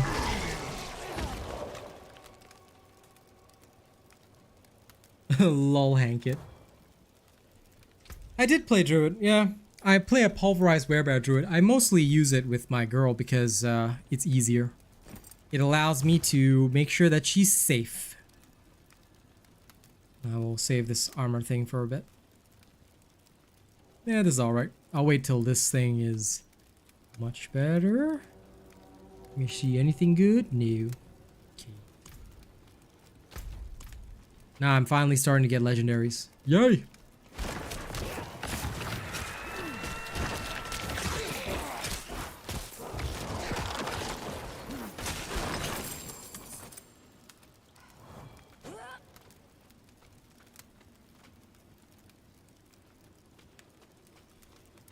What? No. I mean, come on. As the rogue, you know how fast we kill the butcher. Come on, man. You literally main rogue. My rogue smokes the butcher in seconds. Like, poor freaking bone necro early stages with no, like, with no aspects and nothing. All he can do is just, like, be like, okay, you know what? I guess I'll just have to hope the butcher doesn't freaking kill me. And I literally had to kite him around my sad ass minions. That is no good. No. Once I get my full powers back, then we will see to the death of the butcher. Okay. Who is this acid dogma? Oh, don't matter none. I shall add him to the clan. Whoever you are, help will always be given at Hogwarts. So there you go.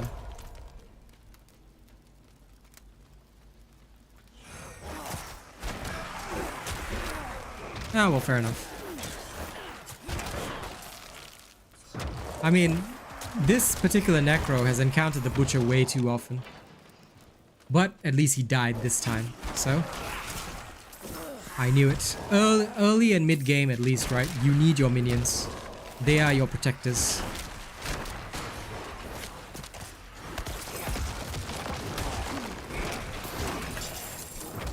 Early and mid-game, your minions are here to power level you. Late game, you sacrifice their souls for power. And this kills the robot. When should you start upgrading gear? I would generally recommend that you start upgrading gear as soon as you have something that has really good affixes that you're not going to replace quickly. So usually I start upgrading gear around level 40. That's when I start upgrading it at the blacksmith, because at that point, the item levels start to not change so often. Like early game, I don't upgrade anything. I usually leave it until about level 35 plus. Because I will still be getting better and better gear constantly, which obviously means that, you know, it's no point in me upgrading and just, you know, losing it for no reason.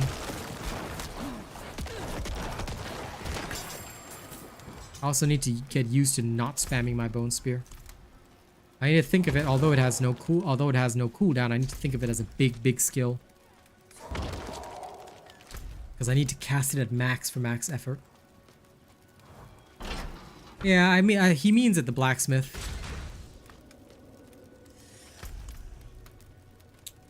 If somebody paid me, sure, but otherwise playing hardcore would be a gigantic waste of my time. I am mostly like a guidance type content creator, so I like to play softcore so I can bring something to the end, and if I die along the way while experimenting, at least I can teach people to avoid my mistakes. That's my thought process. But if somebody paid me for my time, because I would count that time as like wasted time. If somebody paid my hourly rate and just said, hey, play a hardcore character, I'd say, sure, fine. You want to see it, sir? You get what you pay for. But other than that, no. In general, unless I was very bored, which again would only happen during the off season, I'd most likely be working on active testing.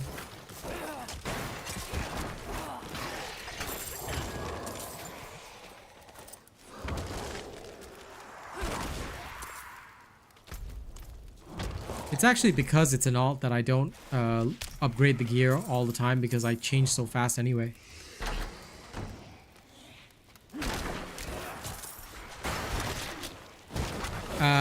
Okay, that is pretty awesome, Vadier, but that is also really bad advice. I would say don't do that because sometimes even the sacred gear you find in World Tier 3 is very good for upgrading. I usually start upgrading at level 40 because it's not that expensive. You don't have to hold it until capstone for World Tier 4 because, okay, that's a bit extreme. I mean, I congratulate you on doing that, Vadier, but that is advice that I would tell everybody is very, very bad. Don't follow that unless you want to, you know, give yourself some kind of super challenge. Then in which case, okay. But yeah, I upgrade my gear early because it just makes my life easier. And I don't want to put myself through hell for no reason.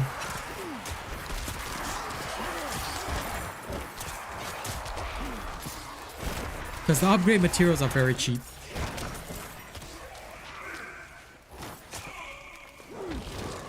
Yeah, in general, about level 40 is the usual, like, where I start. Because at that point, my gear stops changing too much. And I'm like, okay, so this is where it's reasonable.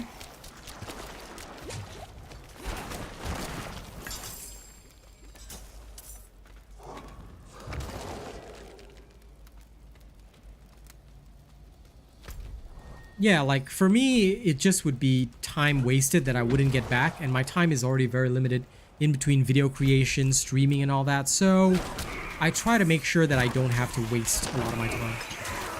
And that's why hardcore is generally not for me, generally. But if somebody paid me for it, absolutely. Veil crystals are rare. Dude, they drop on the floor in World Tier 4. I have way too many. Basically what I used to do was I used to scrap half my gear and sell half my gear. So I would do that constantly when I was still strapped for materials. Then eventually, once I got too many materials, I was like, meh, forget it. Now I just sell all the gear for the gold. But usually on your first character, like, you would be salvaging everything for the most part. So that's what I plan on doing on my Bone Spear Necro. Yeah, but they literally drop on the floor as well, Hanky, and they drop in clusters of 4. So I never have a problem with Veil Crystals. But then again, I'm very picky about my re-rolling anyway. So I guess that could also factor in.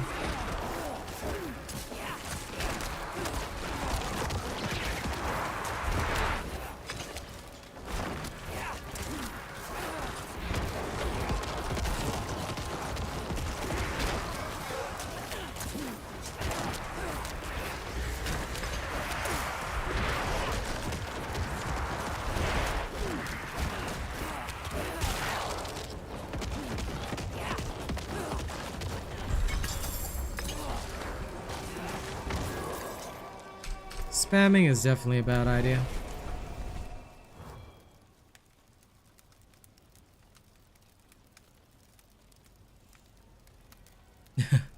Well, devs pay my hourly rate for most developers to pay me to do stuff is about 25 per hour, actually. So yeah, that's my general time cost. But then again, if I played it, I'd probably die. So I wouldn't know how long I'd last. But on the plus side, you could literally tell me exactly what you wanted me to play and I would do it. I would say, yes, sir. Here you go, sir. Can I get you anything else, sir? Some tea, some coffee, maybe, sir?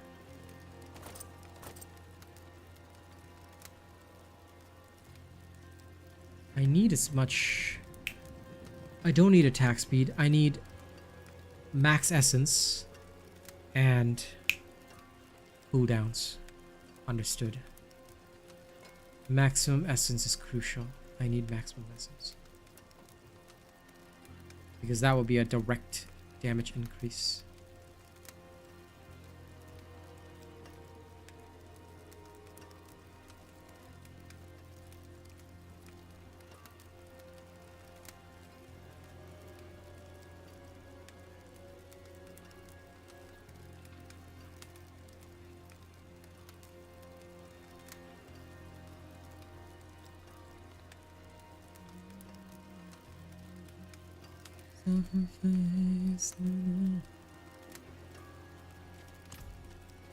Okay. Understood. Well struck. Goodbye to all, and to all a good night. Hello, Boog. Enjoy a caramel latte, but welcome back.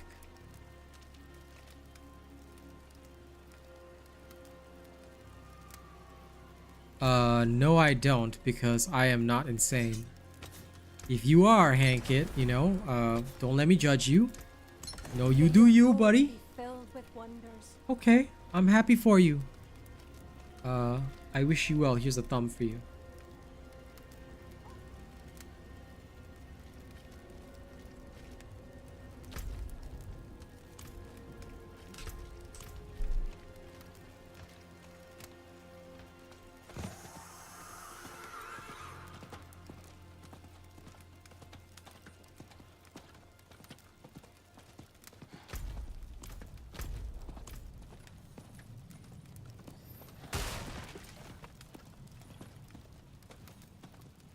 Very true. I am a relaxed gamer. But then again, I guess when your work is video games, you don't really take as much pleasure in it as the common dude. That's why I don't know life these things. Usually as soon as stream is over, you know, work's over, I put it down or I play something else entirely. You know, otherwise you burn out so easily.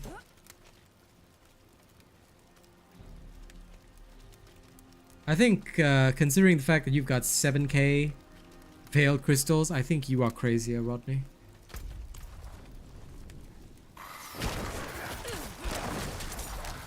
$7k veiled crystals sounds like you either never re-rolled anything, or you're one of those, like, absolute no-lifers. Farm all day, bro. All day, every day. Farm, farm, farm. You're like a super farmer or something like that.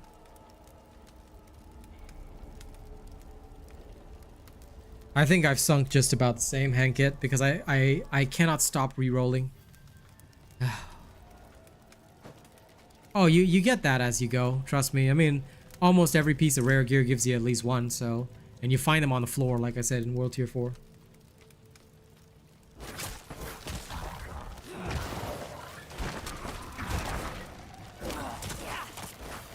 It's gold that stops me, yeah. I have a rule, I roll once, I roll about 3 times, and if it's not good enough, then I drop it entirely. I don't care about its candidacy. Probably hurts me in the long run, but meh. I'm not spending that much gold for a good roll. If it's not happening, it's not happening, you know?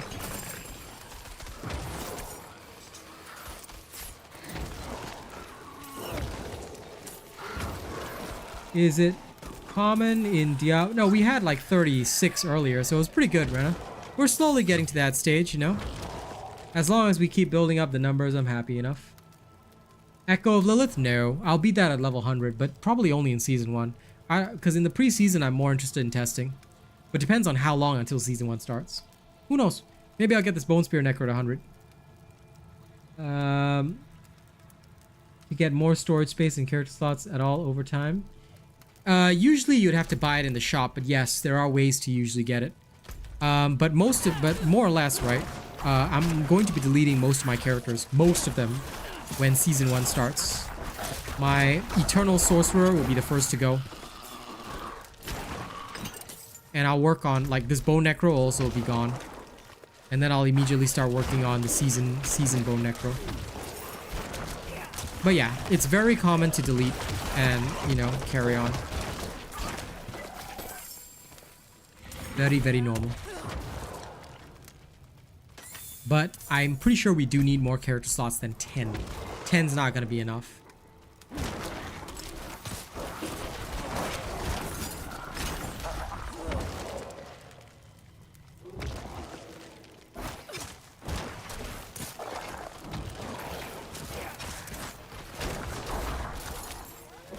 That's the plan. We're all gonna be starting freshies. I mean, we'll have the knowledge, but we'll be more or less freshies with most of our renowned stuff.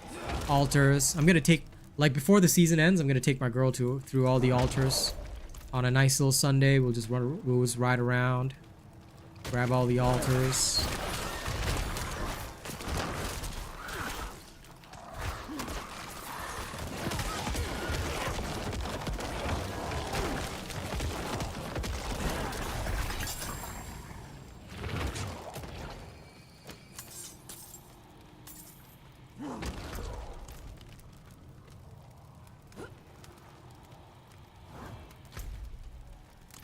Well, Hank It is insane, but yes, I would like to see more stash tabs. But more character slots as well. Because for content creators, 10 is not enough. We're content creators. We need at least 20. Okay? You need to give us a way to buy that stuff. Will they steal your golds? No. I mean, you will start with 0 gold, obviously, in the season, because seasonal characters are separate from your Eternal Realm characters. Just remember that. Okay, you're starting anew, but wait for my season 1 video before, like, don't ask any questions now, because basically everybody asks the same questions every single time. I'm now telling everyone, don't ask any questions about season 1, wait for my video. As soon as I know what season 1's gonna be all about, you guys will get the news. That's my promise to you. But ask no questions now. All you need to know is get all your Altars of Lilith done, get all your Renown done. Any other questions? Wait till the video. It will answer everything you need.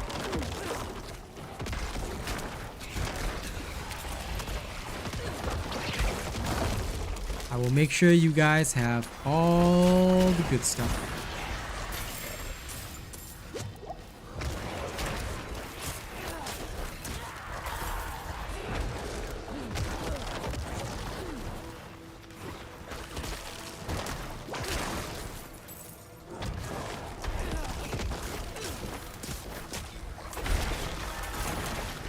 There you go, Rena. We have about 32 active viewers, which is nice. Now, if we can maintain 30 plus every day, whoop, maybe Visa finally pays the rent off of viewership alone. Might be nice. But I'll just be happy to maintain a full 30. The Occultist is Blizzard's top tax collector. Yeah, I'd say so. He does tend to be wild, doesn't he? Torturous Boneweave Helm. This is pretty good. I shall wield this. If I had the power to reroll, would do so. Because that's not bad. And remember, when something's not bad, it is good.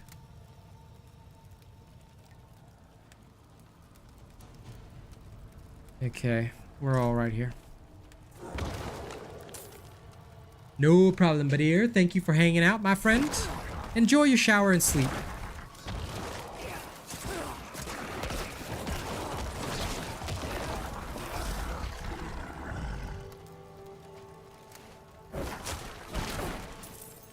You saved my life.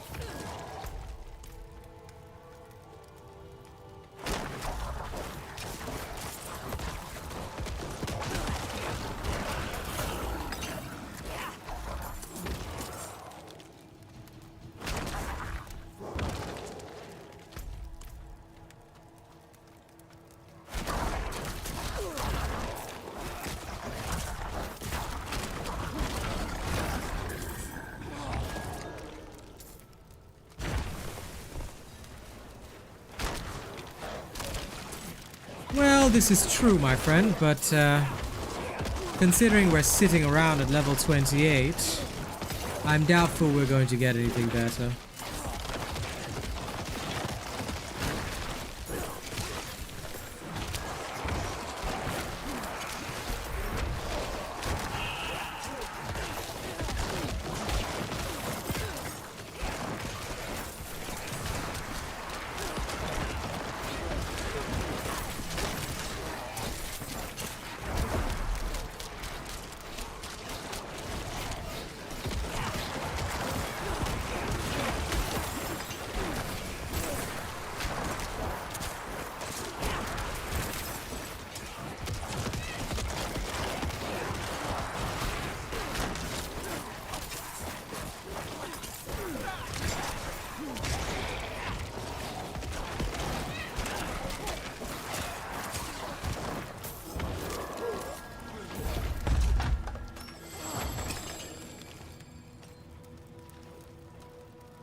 Thank you, Zane.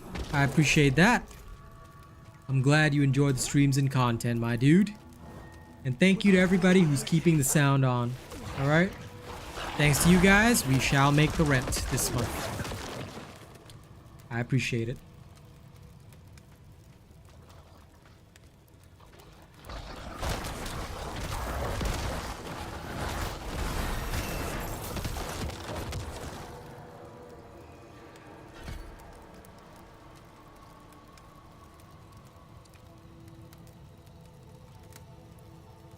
Don't even have a way of making them vulnerable right now. So the other passives are not going to cut it right now.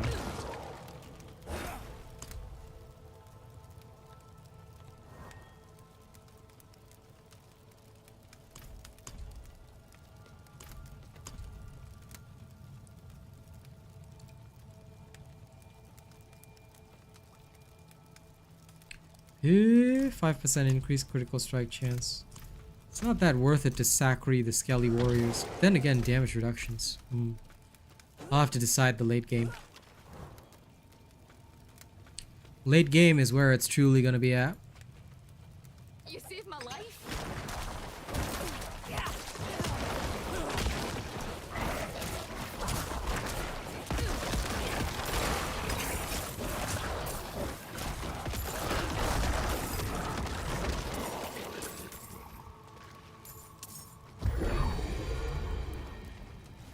Then again, if I could increase the sacrifice bonuses by a lot...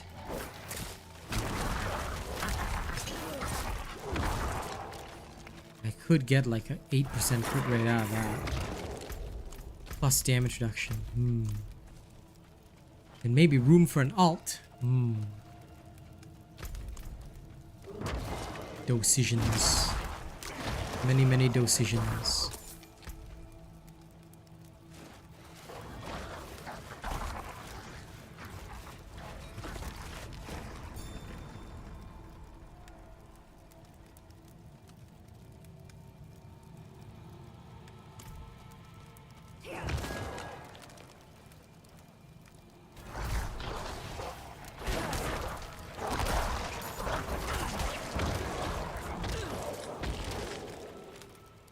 But yes, as Rena says, those are the tip commands if you want to. I don't mind tips, and I love to perform for them, so they're always appreciated. Thank you if you decide to. They're not always required, but I do appreciate them regardless. It all helps anyway. Although my main goal, right now, I suppose, would be to try and make sure that I can make rent just off viewership alone. Once I can maintain more than 30 viewers every stream, on average, right? It'll actually be possible. Oh no, the month is only starting, so I'm not too worried. I usually make it every month. But you can listen. You tip whatever you feel like tipping, okay? It's just an extra, you know? Think of me as one of those performing hobos on the street.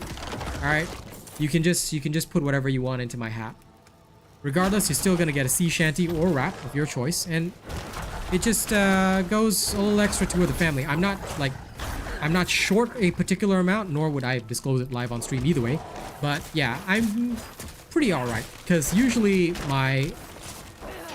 Okay, so on my channel, right, and this is just to be very upfront and honest with everybody, there are channel memberships as well as the super chats, whatever. Usually all of that combined with viewership is enough to make rent. But what I want to try and do is to push my viewership up so that I can finally do it just off the ad revenue alone. Meaning that I can use the money from memberships for other things like, you know, well, savings mostly. That's my next big goal. But yeah, to be a sustainable streamer, I just want to make sure that I can make rent every month off the viewership. Like, that's why I am pushing for it. So I really thank you for your consideration, but you don't have to like tip a specific amount. Any amount is fine, whatever you want. I'm totally cool with it. Well, thank you very much. I try my best. I'm still a small timer, but you know, it's very nice to hear people appreciating my stuff. And hopefully I'll get better as time, because I'm learning as I go along. Like, even right now, I'm testing, learning, and, you know, finally presenting. I'm slower because of that process, but it's very crucial for me to do that, because I don't skimp on the process.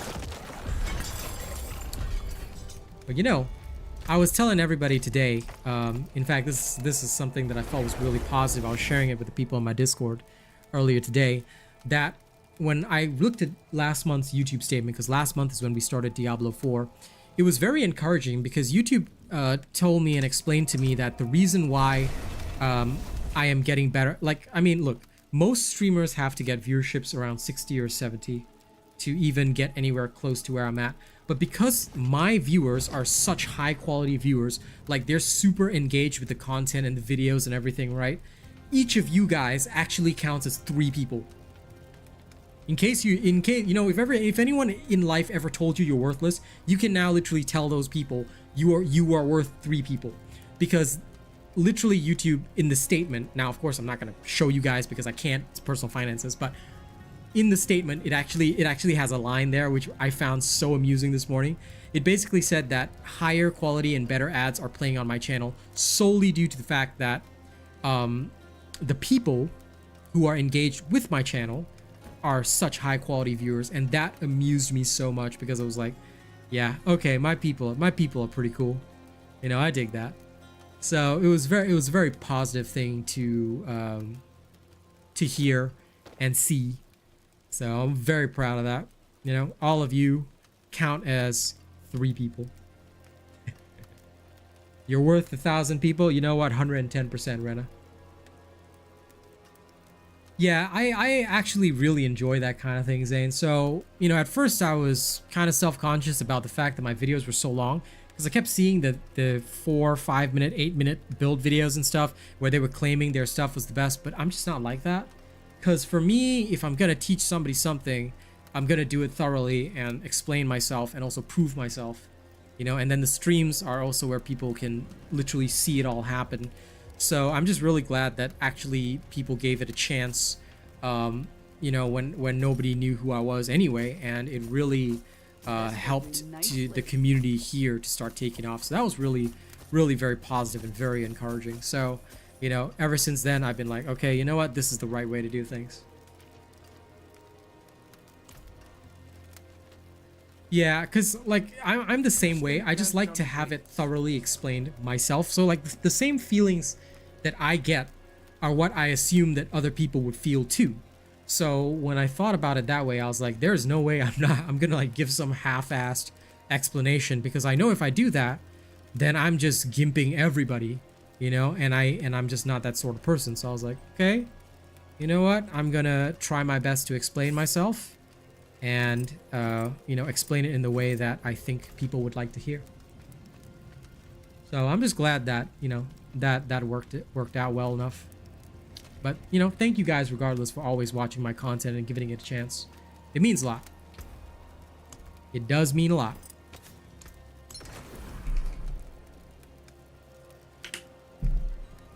Okay. Now.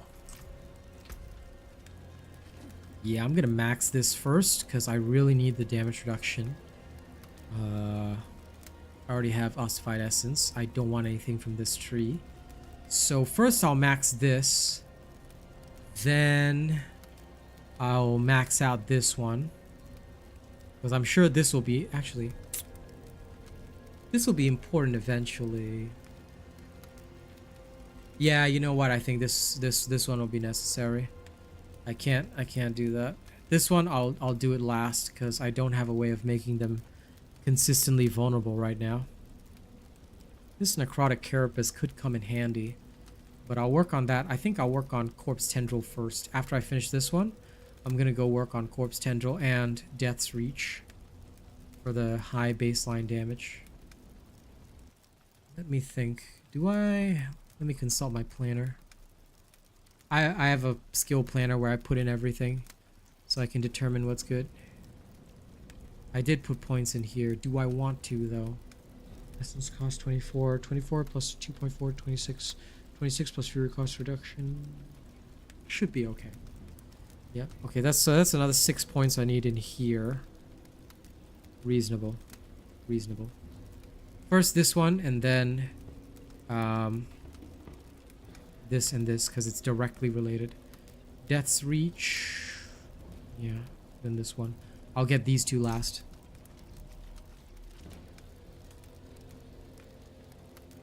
You're trying to play and watch. I'm sorry about that. But I appreciate you watching and playing, you know? It's very nice of you to do that for me.